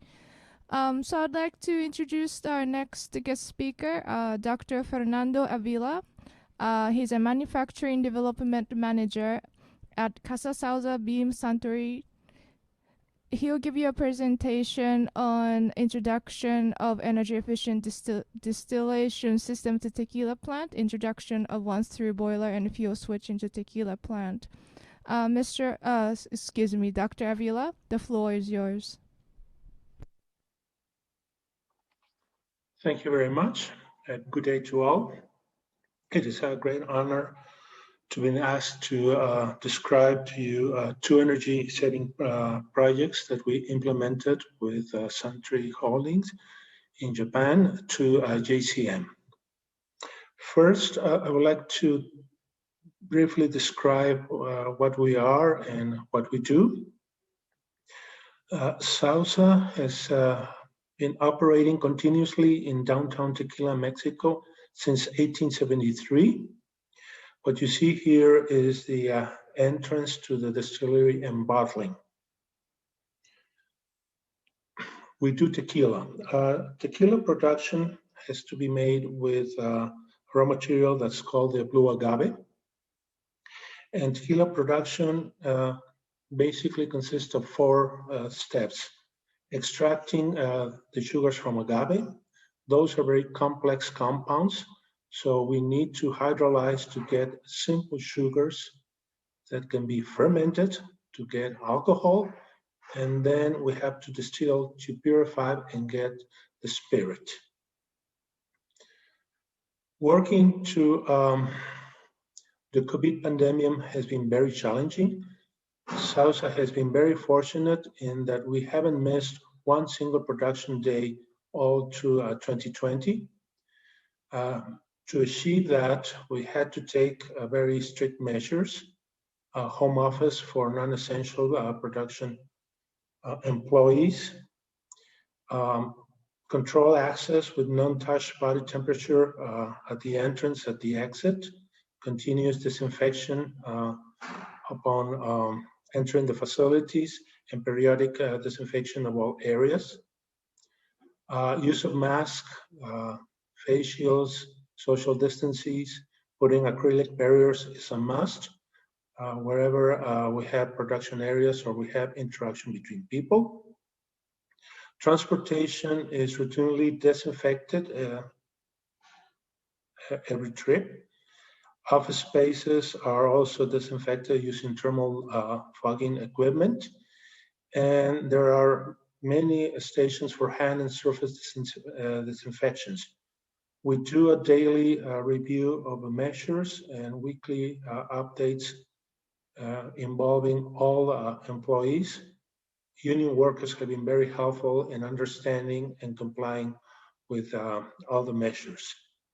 We had 10 positive cases, but fortunately none require hospitalization. They went into isolation and recovered very quickly. So this is some of the measures we've been having implemented.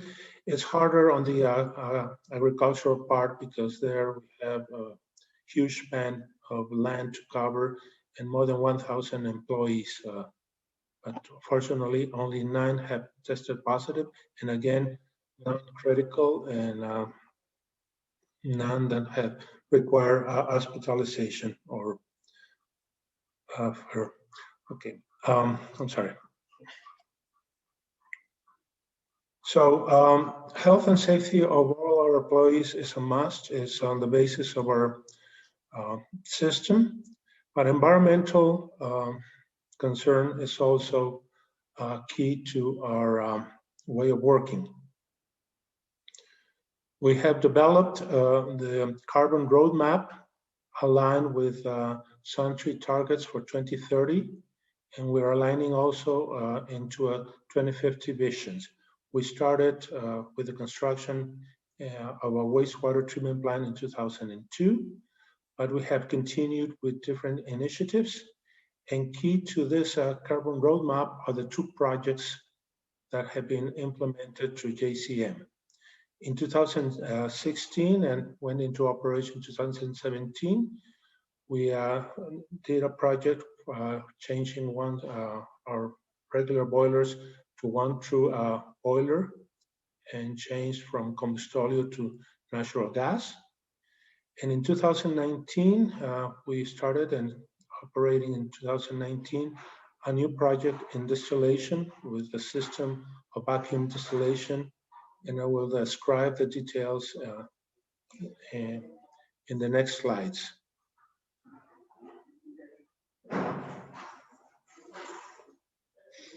Key to determining our carbon roadmap was the determination of the agave tequila carbon footprint.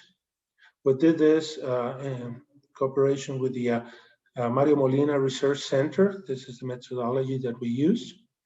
And what you are seeing here on the screen is the carbon footprint for tequila Sausa, scope 1, 2, and 3 emissions. And right away, we see that the scope 1 main contributor are boilers that we need for energy production. So it was natural that we had the first project dealt with switching our boilers. We used to have old Cleaver-Brooks boilers that use combustóleo. This is a high sulfur fuel that is common in the industry in Mexico. And we had 6 boilers. Actually, 2 of them were 1971, so they were very old. And we need to use them to produce steam to use in the diffuser for the extraction of sugars, in the autoclaves for the cooking of agave juice, and in the distillation. The project consisted of switching over to Miura boilers, a Japanese company that produce one-screw boiler system.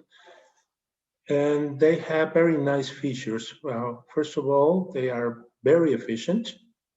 The old ones had an efficiency of like 79%, but now we're up in the 90s.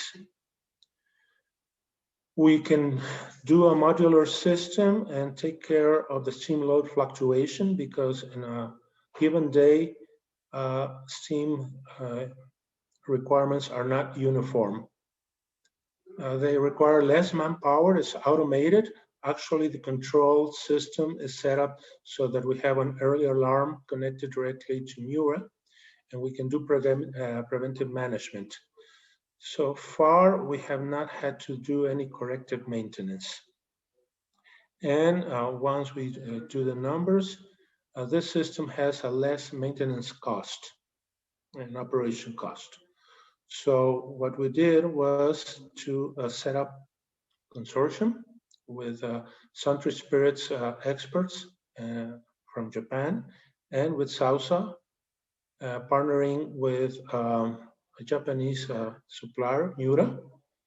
And to this, we applied for JCM and used the project to change into a system that has 6 Miura boilers. You see here all the parameters that were used to measure the success of the project. Power is guaranteed. The quality of steam was tested, and it's very clear, very pure steam. Quality of water, again, is taken care of. We only use groundwater at Sausa.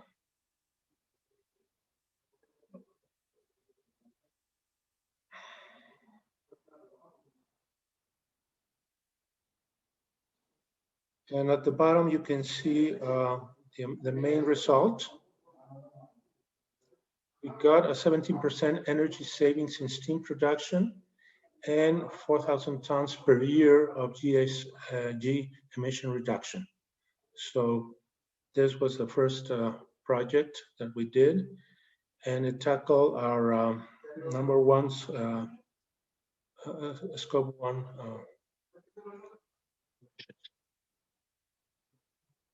The next project we tackled was the introduction of an energy efficient distillation system. This came about because when we did a joint analysis in 2018 with Suntory and with our team, we highlighted that the main loss of energy was in distillation. Vinazas, which is the main refuse out of tequila production, went out at around 100 centigrades, but that heat was not being used. So this project had 2 components. One is to use thermal energy to make efficient use of available energy, and to eliminate all leakage and reduce steam consumption. This we did by installing vacuum distillation.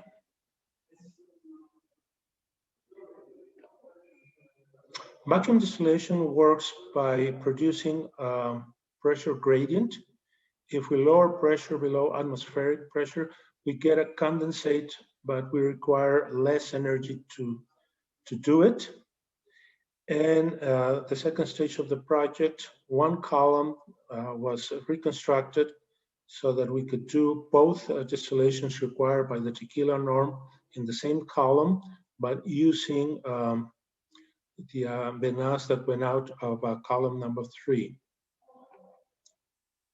All through the execution of the project, teamwork was essential. We worked with our partners in Japan, Monosukuri experts from Suntory. The supplier was Felipe Gomez Ingenieros from Spain. They constructed the column and installed the new system. And of course, our operators.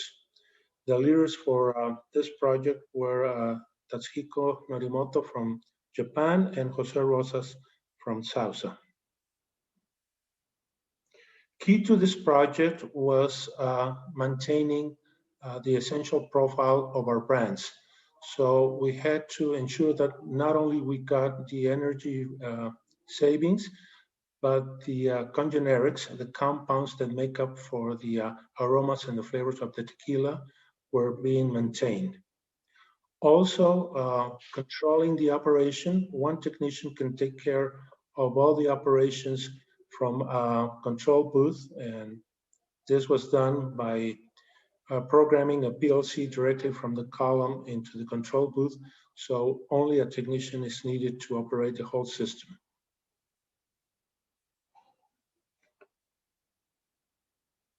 Our energy savings were 85% with respect to what we had before the system, and we also reduced the GHG emissions in the same proportion.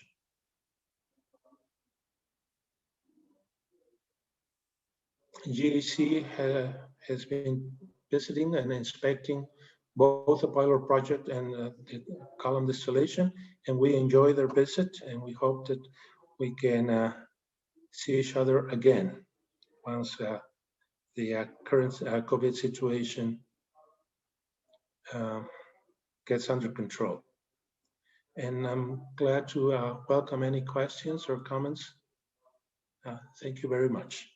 Here is my email if you want further information or contact me regarding these projects. Thank you very much. Thank you very much, Dr. Avila, for the very comprehensive presentation about your project at the Sauza.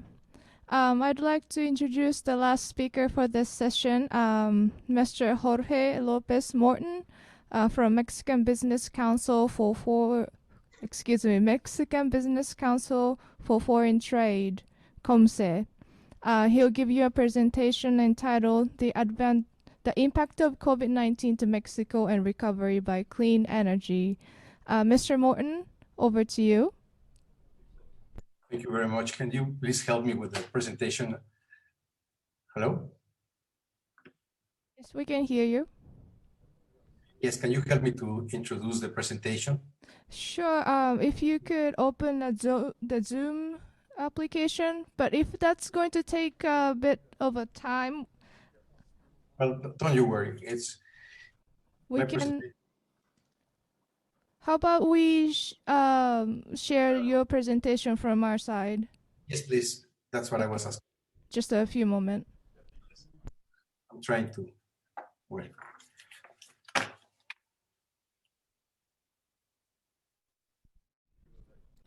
Okay, so I think you can see your slides. If you could just let us know when to move on to the next slide, that'll be great. Well, yes, over to you.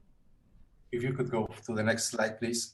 Well, basically, thank you very much for inviting us from COMCE. I am the international vice president of COMCE, and I have also been participating in the energy sector for the last 23 years in Mexico. What COVID has done for Mexico, it's something that we all know. I just want to bring it out. COVID has unfortunately affected all the economies in the world. In Mexico, particularly, it has brought up to December approximately 120,000 deaths in Mexico. Our economy has dropped 10%. We have lost jobs for over 500,000 jobs. 1 million jobs were not created. we saw that we don't have enough medical services available for the people that are having COVID. We don't have enough doctors and capacity. The poverty has increased in Mexico. Education has failed for lack of infrastructure. And we have a limited social interaction, basically because now we are in home office. Businesses are at 20% of its capacity, and uncertainty of the future for many people is what we are seeing. We now see that we don't have enough soldiers to keep on battling this battle. We don't have enough doctors. We don't have enough hospitals. But everything that we're talking about, if you can help me with the next slide, is we're talking that all this of COVID has been created basically because of the global warming effects. Deforestation, extinction of biodiversity, high temperatures, excess of fossil fuels consumption, making greater contamination. In few words, climate change has a direct way for the environment, conditions for the production, propagation, distribution of pathogens and its transmissions, for which the evidence suggests that epidemic diseases may become more frequent if climate change keeps on increasing and the climate continues to change. We'll have more droughts, fires, and floods. If you could please go to the next slide, please. Reason for which acting in favor of mitigation on climate change and the transition to less carbon emissions economies and a responsible way to treat the nature is indispensable. In 2020, due to COVID, the reduction of movement flights taken, industry shutdown, it had a reduction on CO2 emissions on other gases of 7% in the whole globe, which is not enough to keep on maintaining the reduction of carbon emissions. Now, what do we see in Mexico for the year 2021? Well, 2021 will keep on being the same structure that we had 2020, basically because we will not have enough doctors, we will not have enough vaccines available for vaccinating the Mexican people. We have 130 million people. So if we are able to vaccinate all of us by the end of 2021, we'll be very successful. But anyway, that means that 2021, we will have to keep on working the same way we are working as of today. How do we see that these projects of clean energy can be maintained? First of all, as we know, even the Regulatory Commission of Mexico is not operating at this moment. They are shut down. So basically permits for power generation, transmission, and distribution in the public lines is something which will not be very much available. Also because there is some litigation or limitation for the private sector to participate in the transmission and the distribution of clean energies through the lines of CFE. So what we are seeing in order to be able to participate is we should look for projects which are more competitive than fossil fuels. We don't need new regulation for that. We need no government additional investments on that. And we should look for projects which are repetitive, that we can do in several places, similar projects, and accessible to all. What I mean by accessible to all is there is a very large potential for thermal efficiencies in the industries of Mexico. And as well, we just saw one project, or the projects from tequila, which is one specific industry. But we have many industries in Mexico that are using at this moment boilers to heat their water. And we can utilize solar thermal projects in order to increase the temperature of the water and to reduce the consumption of fossil fuels. We can also look for the projects for generation on the lines of potable water with hydro projects, which have an efficiency of 98%. and also have a use throughout the whole year, 24 hours a day. This is some projects that we have been pushing. In Mexico, we have renewable projects which have the load factor of 27%, maybe 30%. That means we only generate electricity throughout 30% of the hours of the year. If we put in potable water systems power generation, the potable water systems in Mexico have an efficiency of maybe 97% and are working maybe 97% of the hours of the year.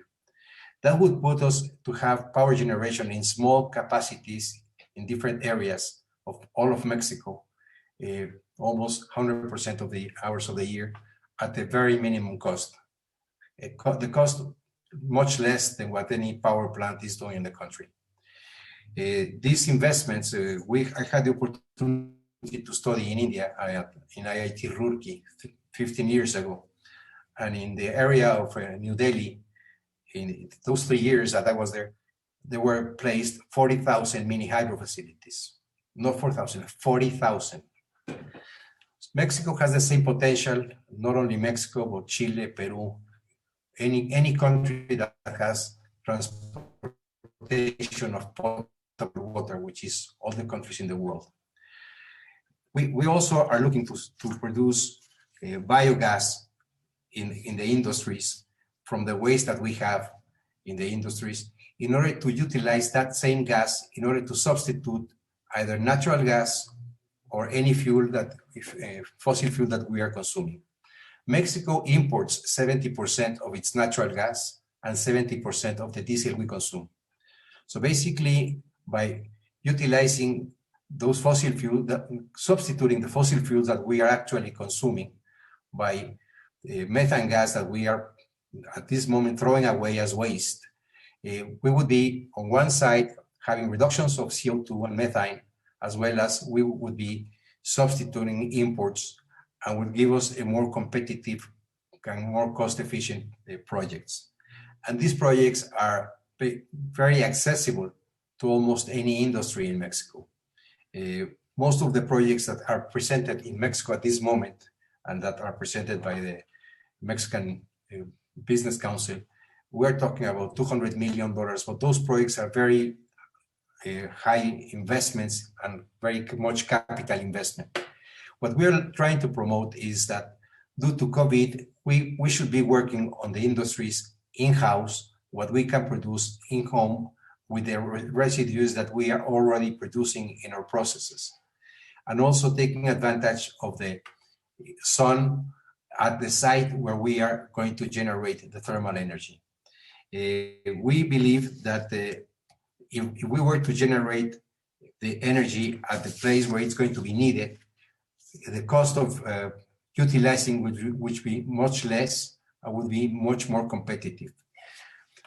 Due to COVID, we need to be more competitive in what costs of production are for our products. Also, the consumers are looking to buy products that are more clean in their production processes. So basically, we should take advantage that now we are not being able to participate in these very large projects. We, in the Mexican industry, we have enough industry in order to have many projects that are feasible as well as financially viable.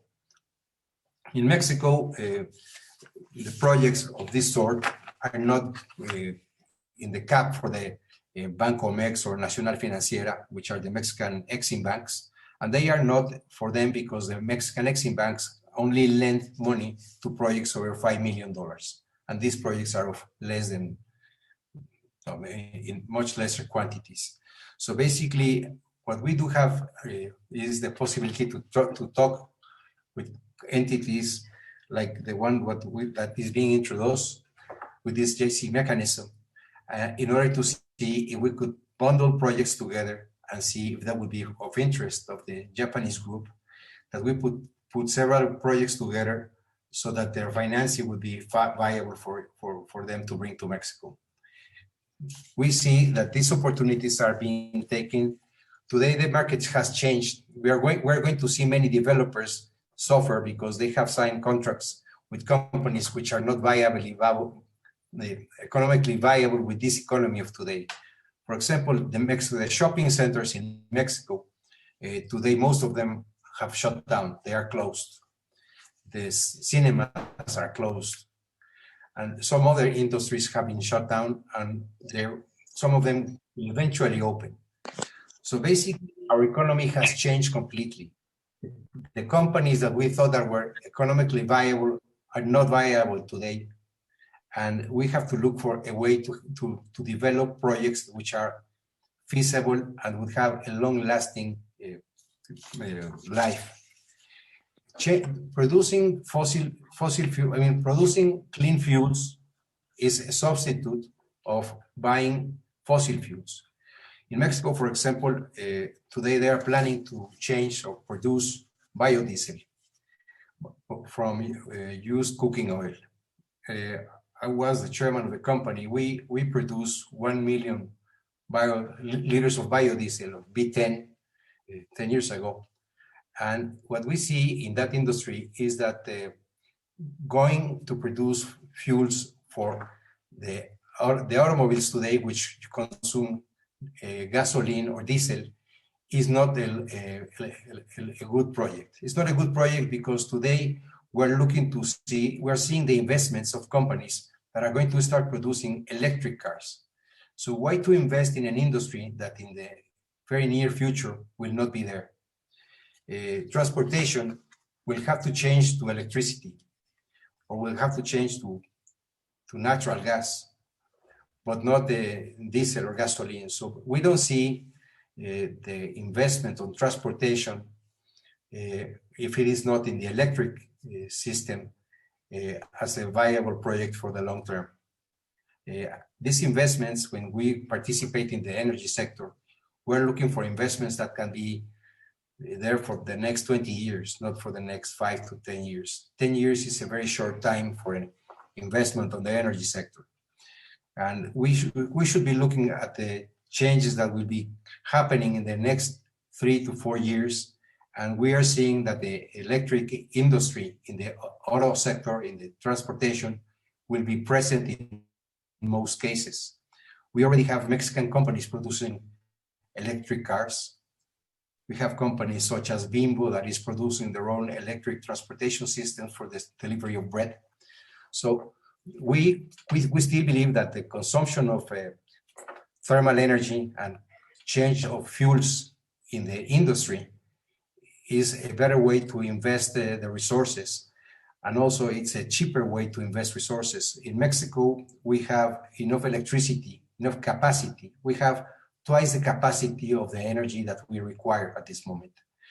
So why should we invest in additional capacity in electricity when we don't have enough capacity in the production of fossil fuels?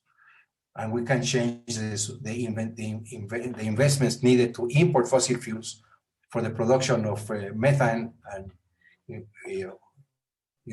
all the gases that we can produce with waste instead of producing electricity. That's what is our perception.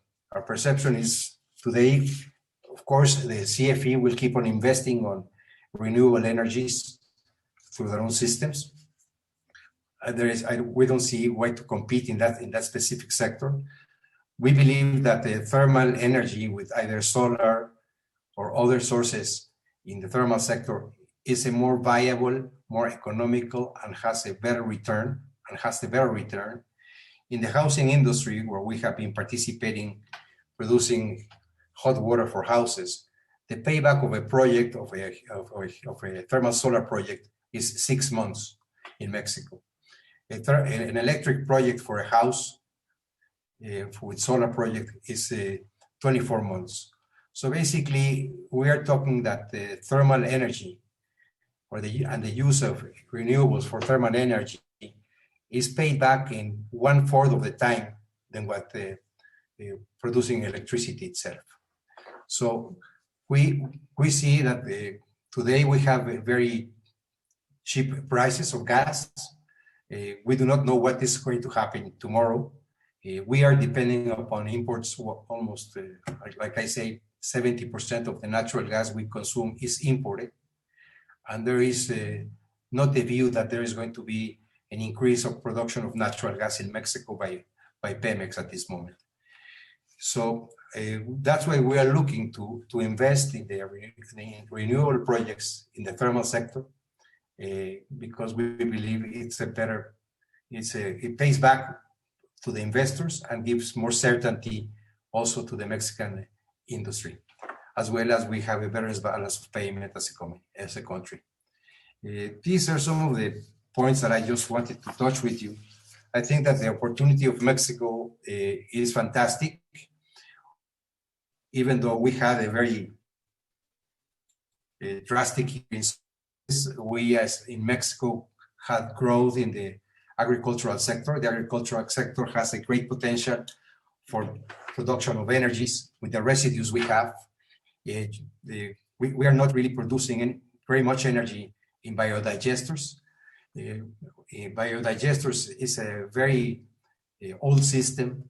It's like the hydro facilities. Hydro facilities have 200 years or more. And biodigesters, we are not taking advantage of the waste we have. Just in Mexico City, we are nearly 20 million inhabitants. We have, I don't have the numbers, but the Minister of the Environment does have the numbers. The volume of waste we dispose every day is huge, and we are not really taking advantage of those possible projects. They have been talking about them, that they are going to do them, that they are going to happen, and they have not happened as of today. We believe that is the present for the energy sector. I think that we should be utilizing the gases that we are producing and not just letting them be burned or sent up to the atmosphere. That will have a cleaner city than any other project itself. We have a lot of wastewater in Mexico. You can produce with the wastewater in Mexico in the traps of the system of Mexico City, utilizing the methane which is produced in the city itself. You can produce energy that you could be utilizing directly into the buildings of Mexico. Those projects are available and the technology is available. Those are maybe the older systems, and maybe because they are the older systems is that we don't believe we should be using them. In Mexico Republic, the whole country of Mexico, in the last 5 years, only 3 mini hydro plants have been built. And we have several rivers, and we haven't taken advantage of the administration of the water. And the administration of the water compared to the administration of the wind we cannot administrate, neither the sun. The administration of the production of hydro facilities, it's well known, it's manageable. You can see all of Europe managing their small facilities to produce electricity. You know when you produce electricity and when you cannot produce. So I think we should be looking a little bit to the past. We always want to look to the future with new technologies. And of course, we have to be open, but we have to take advantage of what we have and the resources we do have. And it is very viable and very efficient and very cost effective. And it is very administratively feasible to do renewable projects with all technologies that are available and not necessarily have to create new ways. The legislation is here, it is available for all of us. It has been in place since many years ago. We do not need any legislation changes. They are all in place. And especially we should not be looking at legislation changes because today with COVID, our institutions, some of them are not really operating, not because they are not good. They are not operating because we have COVID. Not all the people are going to work there in home office. La Comisión Reguladora de Energía, our Mexican Regulatory Commission, at this moment is not operating. So basically, if we want to do a project within the next 12 months, we should do projects that don't require those specific permits. In-house, inside our industries, we can do our projects for self-consumption. And there is no regulation. We have to comply, of course, with everything on the environmental sector. But what we are going to do is we're going to do better job by enhancing what we have than what we have today. So the environmental ministry will be very happy for us to develop this type of projects. For example, in the cooking oil business, I was picking up from maybe many of the restaurants of Mexico City, maybe 500 restaurants from Mexico City. I used to pick up the cooking oil every week. And believe me, it's a headache. And I used to pick up also from other very large companies, maybe 100,000 liters per month for one company. I don't know why we did pick up that waste. If that same oil, if we would clean it in the same place, we could be burning it in the boilers. Sorry to interrupt you. We're running out of time a little bit. Okay. Maybe if you can wrap it up in about 2 minutes. Thank you very much. That's not a problem. Thank you. Oh, thank you. I'm sorry to interrupt you there. Thank you very much for the very thorough, very comprehensive presentation. I think we and the audience learned a lot from your presentation now. Okay, so that's it for the speakers for this session, and I would like to move on to the Q&A session. We have a couple questions for, excuse me just a moment, I was trying to find the questions.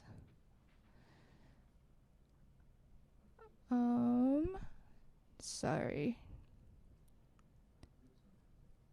There. We have a couple questions for Dr. Avila, Fernando Avila. The first question is our colleague from GC asks, thank you very much for a nice presentation. I think it's wonderful to pursue corporate sustainability through the activities of carbon footprint or scope 3. Are these activities Sauza's original activities rather than Santori's achievements? I think he means that where does the question come from? Is it from Sauza or from Santori? So over to you.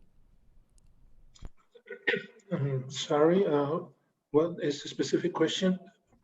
The question is, where does the idea for addressing the scope 3,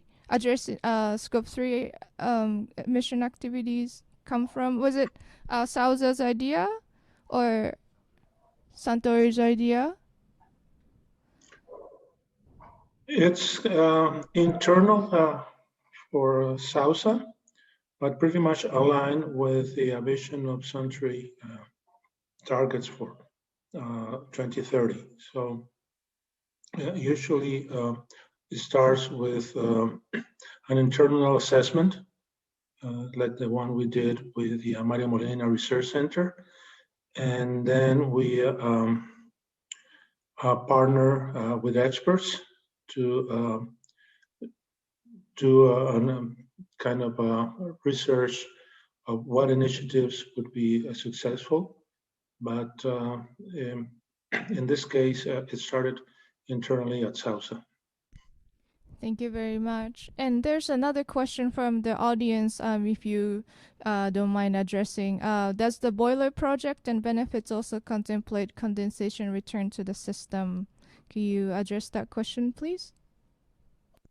Okay, yes. No, at this moment, it doesn't have that because the volume is very small. So you don't have that option right now. I should add that the boiler project has been so successful that other tequila companies are following suit.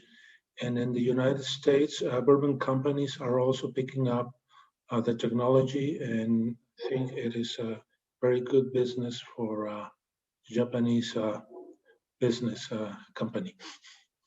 So Thank you very much. I think it's very, very encouraging to hear that the sort of uptake of the technology is spreading to other countries.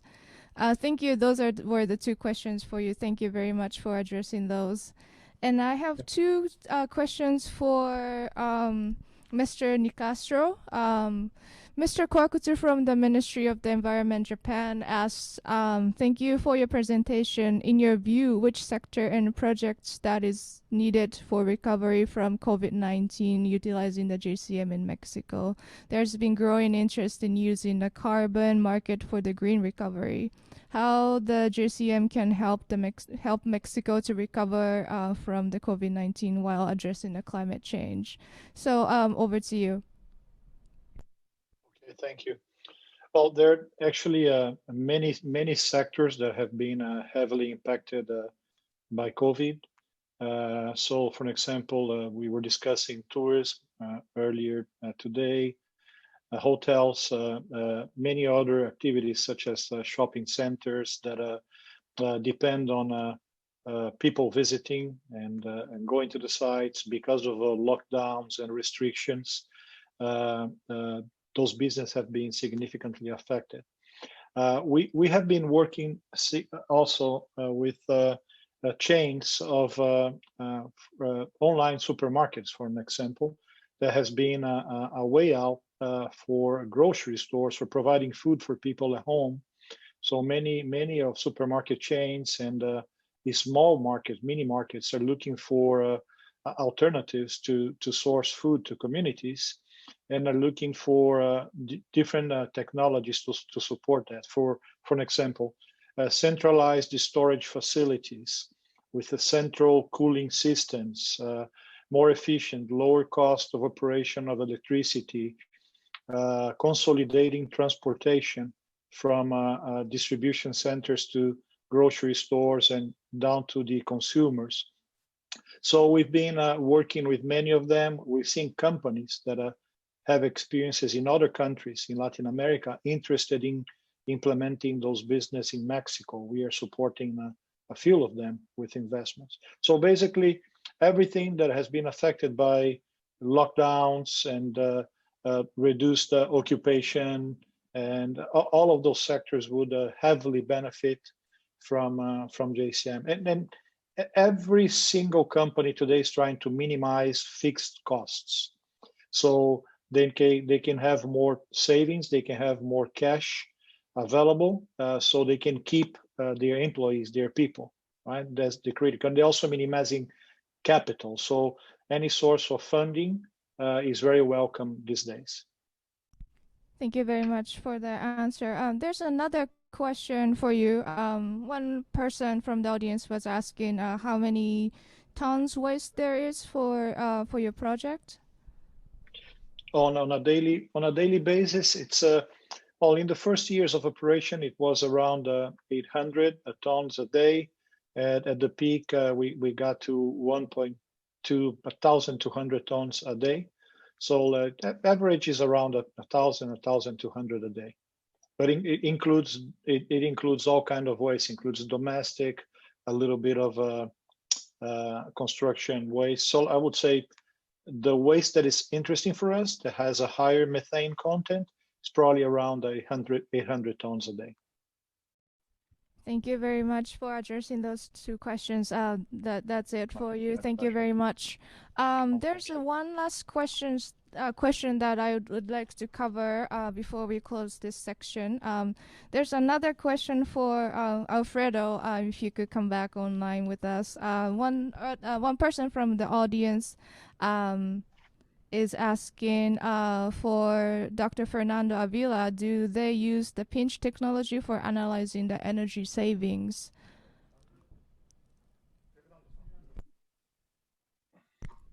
Fernando-san, there you are. Can you answer that question? Did you catch it?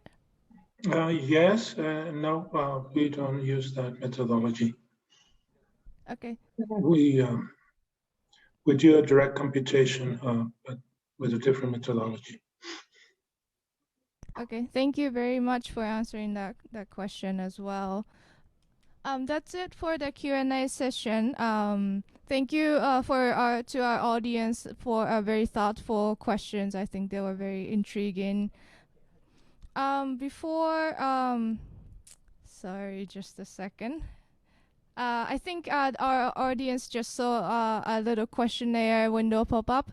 We very much appreciate your feedback on the webinar today. Please let us know what you thought about it before you close the Zoom webinar. We very appreciate your feedback. And would like to move on to the last part of the webinar, our closing remarks. And before that, I'd like to thank all the speakers for providing very insightful information today. And I'd like to welcome back Mr. Marco Heredia. He's a General Director for Climate Change Policies at the Ministry of Environment and Natural Resources of Mexico. So, Mr. Heredia, welcome back, and over to you. Thank you very much. We've listened pretty well the message that's out there. I believe it is very, very important that we consider this kind of cooperation for projects with a high environmental impact, and where we can get the most of the possible reductions. I believe there's a number of opportunities. The Ministry of the Environment in Mexico is committed to advance its mission, its objective, its in its nature, it's in our DNA, it's the low emissions development. So we will support and we will move forward all these initiatives that are out there. We believe we have a very good platform at this opportunity with JCM. We believe it is also key to advance, to show, to have more contact, to be more in touch. I believe it is also key and relevant and useful to have some sort of follow-up. I believe it is also key to have much more, engagement of both industry, the private sector. I believe it is also key to accompany these initiatives with financing, with options that can give us all the can fulfill all the requirements, all the conditions, so that we can move forward and that we can take advantage of the opportunities that low emissions development have for our country, and that we are able to demonstrate those emission reductions.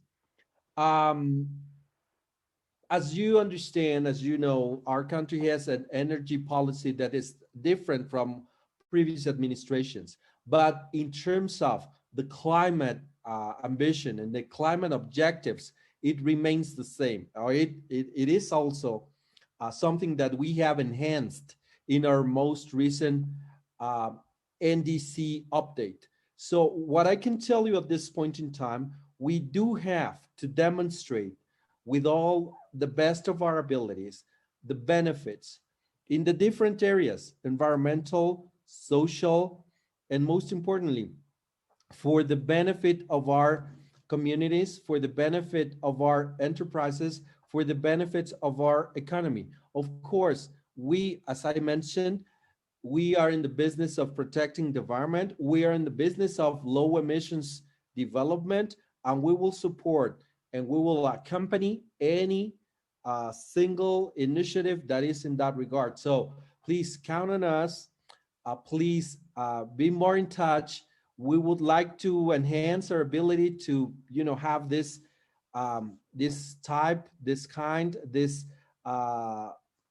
sort of seminars and workshops where we can link and put together all the pieces so that we can have a paved ground so that we can move forward in the direction that I believe everybody believes it's the appropriate way to move forward. So I guess that JCM can be a very good platform. Let's enhance our mutual abilities, and let's move forward in the same direction at the same pace. So I can just only reiterate our ability, our availability also to accompany this initiative, move forward, and to seek for clear and tangible benefits of this initiative, among others that we have under our purview. So thank you very much, and I thank you, all the participants. I understand you have had a very good and exciting set of information and discussions, and you've pointed out the different opportunities. I was mentioning that we should visit actually the facilities that you are supporting at this point in time. Please just let's be vaccinated, and please just let this pandemic go a little bit, lessen a bit. But I would like to be there. I would like to, to see it, at firsthand how things are going on. So that is what I can tell you. I'm very excited about this opportunity, and thank you very much for all your support. Thank you very much, Mr. Heredia, for the very kind words and very encouraging words, and words for continued support and for JCM project, especially appreciated during this very challenging time, as we all know it. And also so yes, you and your ministry are very great ally to have during this time.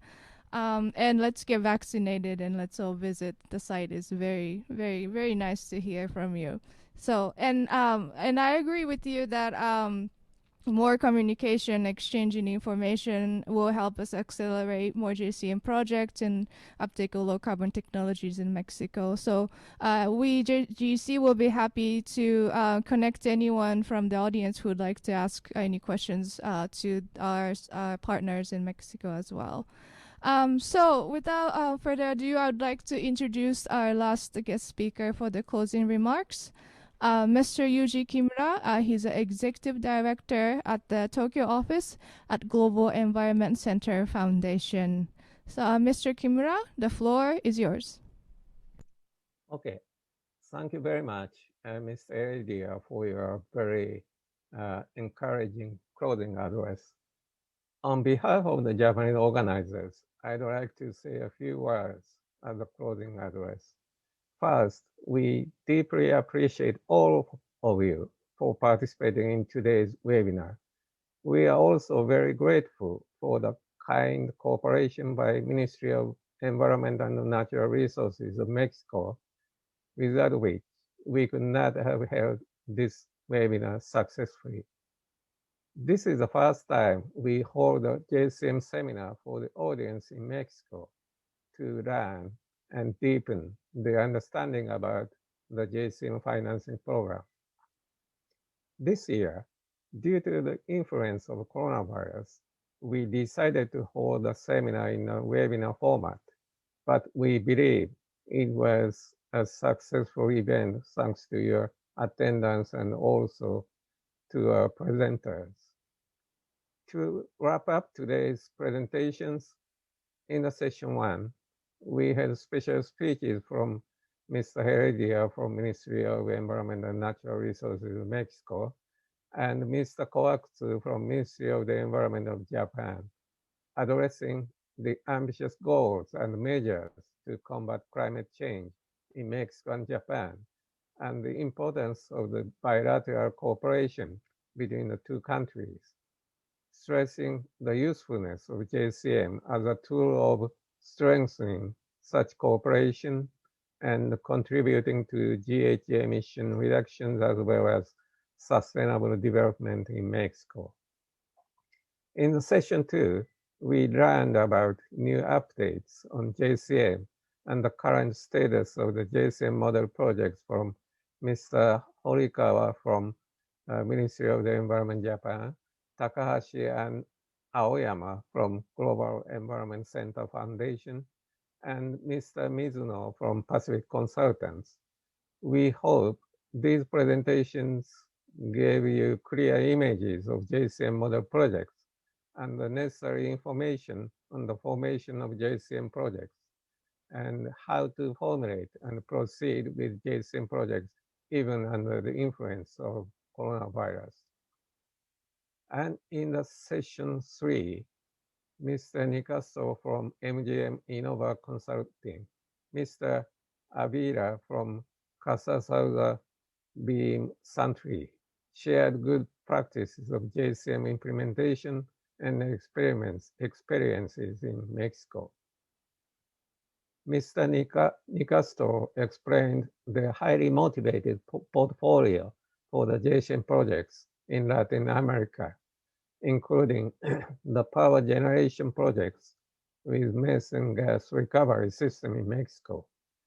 Mr. Avila introduced the energy efficiency projects in the tequila plant, which are the important steps in the decarbonization roadmap. It was very impressive and encouraging for us to learn that the JCM financing program has been utilized with such effectiveness in Mexico, even during the COVID-19 period. Lastly, Mr. Morton from COMSE explained the serious effects of the COVID-19 to Mexico and the possible implication with climate change. He also introduced the prospective measures in Mexico for decarbonization, which were very impressive for us, and we felt that there was a lot of room for further expansion of JCM in Mexico. After we had today's presentations, we believe that through cooperation of various stakeholders, the JCM finance program can contribute to GHG emission reduction as well as sustainable economic recovery in the COVID-19 period in Mexico. These are certainly challenging times, but as the presenters shared with us today, there are solutions, and we look forward to receiving your proposals for JCM financing program. We are planning to hold webinars for other partner countries, so we appreciate it if you could join us again. Finally, we would like to thank all speakers and viewers again. Thank you very much, and muchas gracias. Thank you very much, Mr. Kimura, for the closing remarks. I think you perfectly summarized what we have discussed excuse me, today. And thank you very much again for participating in our webinar today to our audience from around the world. We certainly hope it was insightful for everyone. If you have any questions that were not answered during the webinar today, please do not hesitate to contact us anytime. We're welcome and open to any questions. With that, we'd like to thank the Ministry of Environment and Natural Resources of Mexico and the Ministry of the Environment Japan and Pacific Consultants for co-organizing today's event. And last but not least, we'd like to thank our very capable interpreters for their hard work today. We could not have done it without them. And before you close the Zoom screen, please take a few seconds to answer the poll or Tohyo. That would help us greatly to improve our webinars in the future. And this marks the end of the webinar today. And thank you again very much for taking the time to see the presentation today. We very much look forward to seeing your projects in the future and seeing you very soon. Thank you.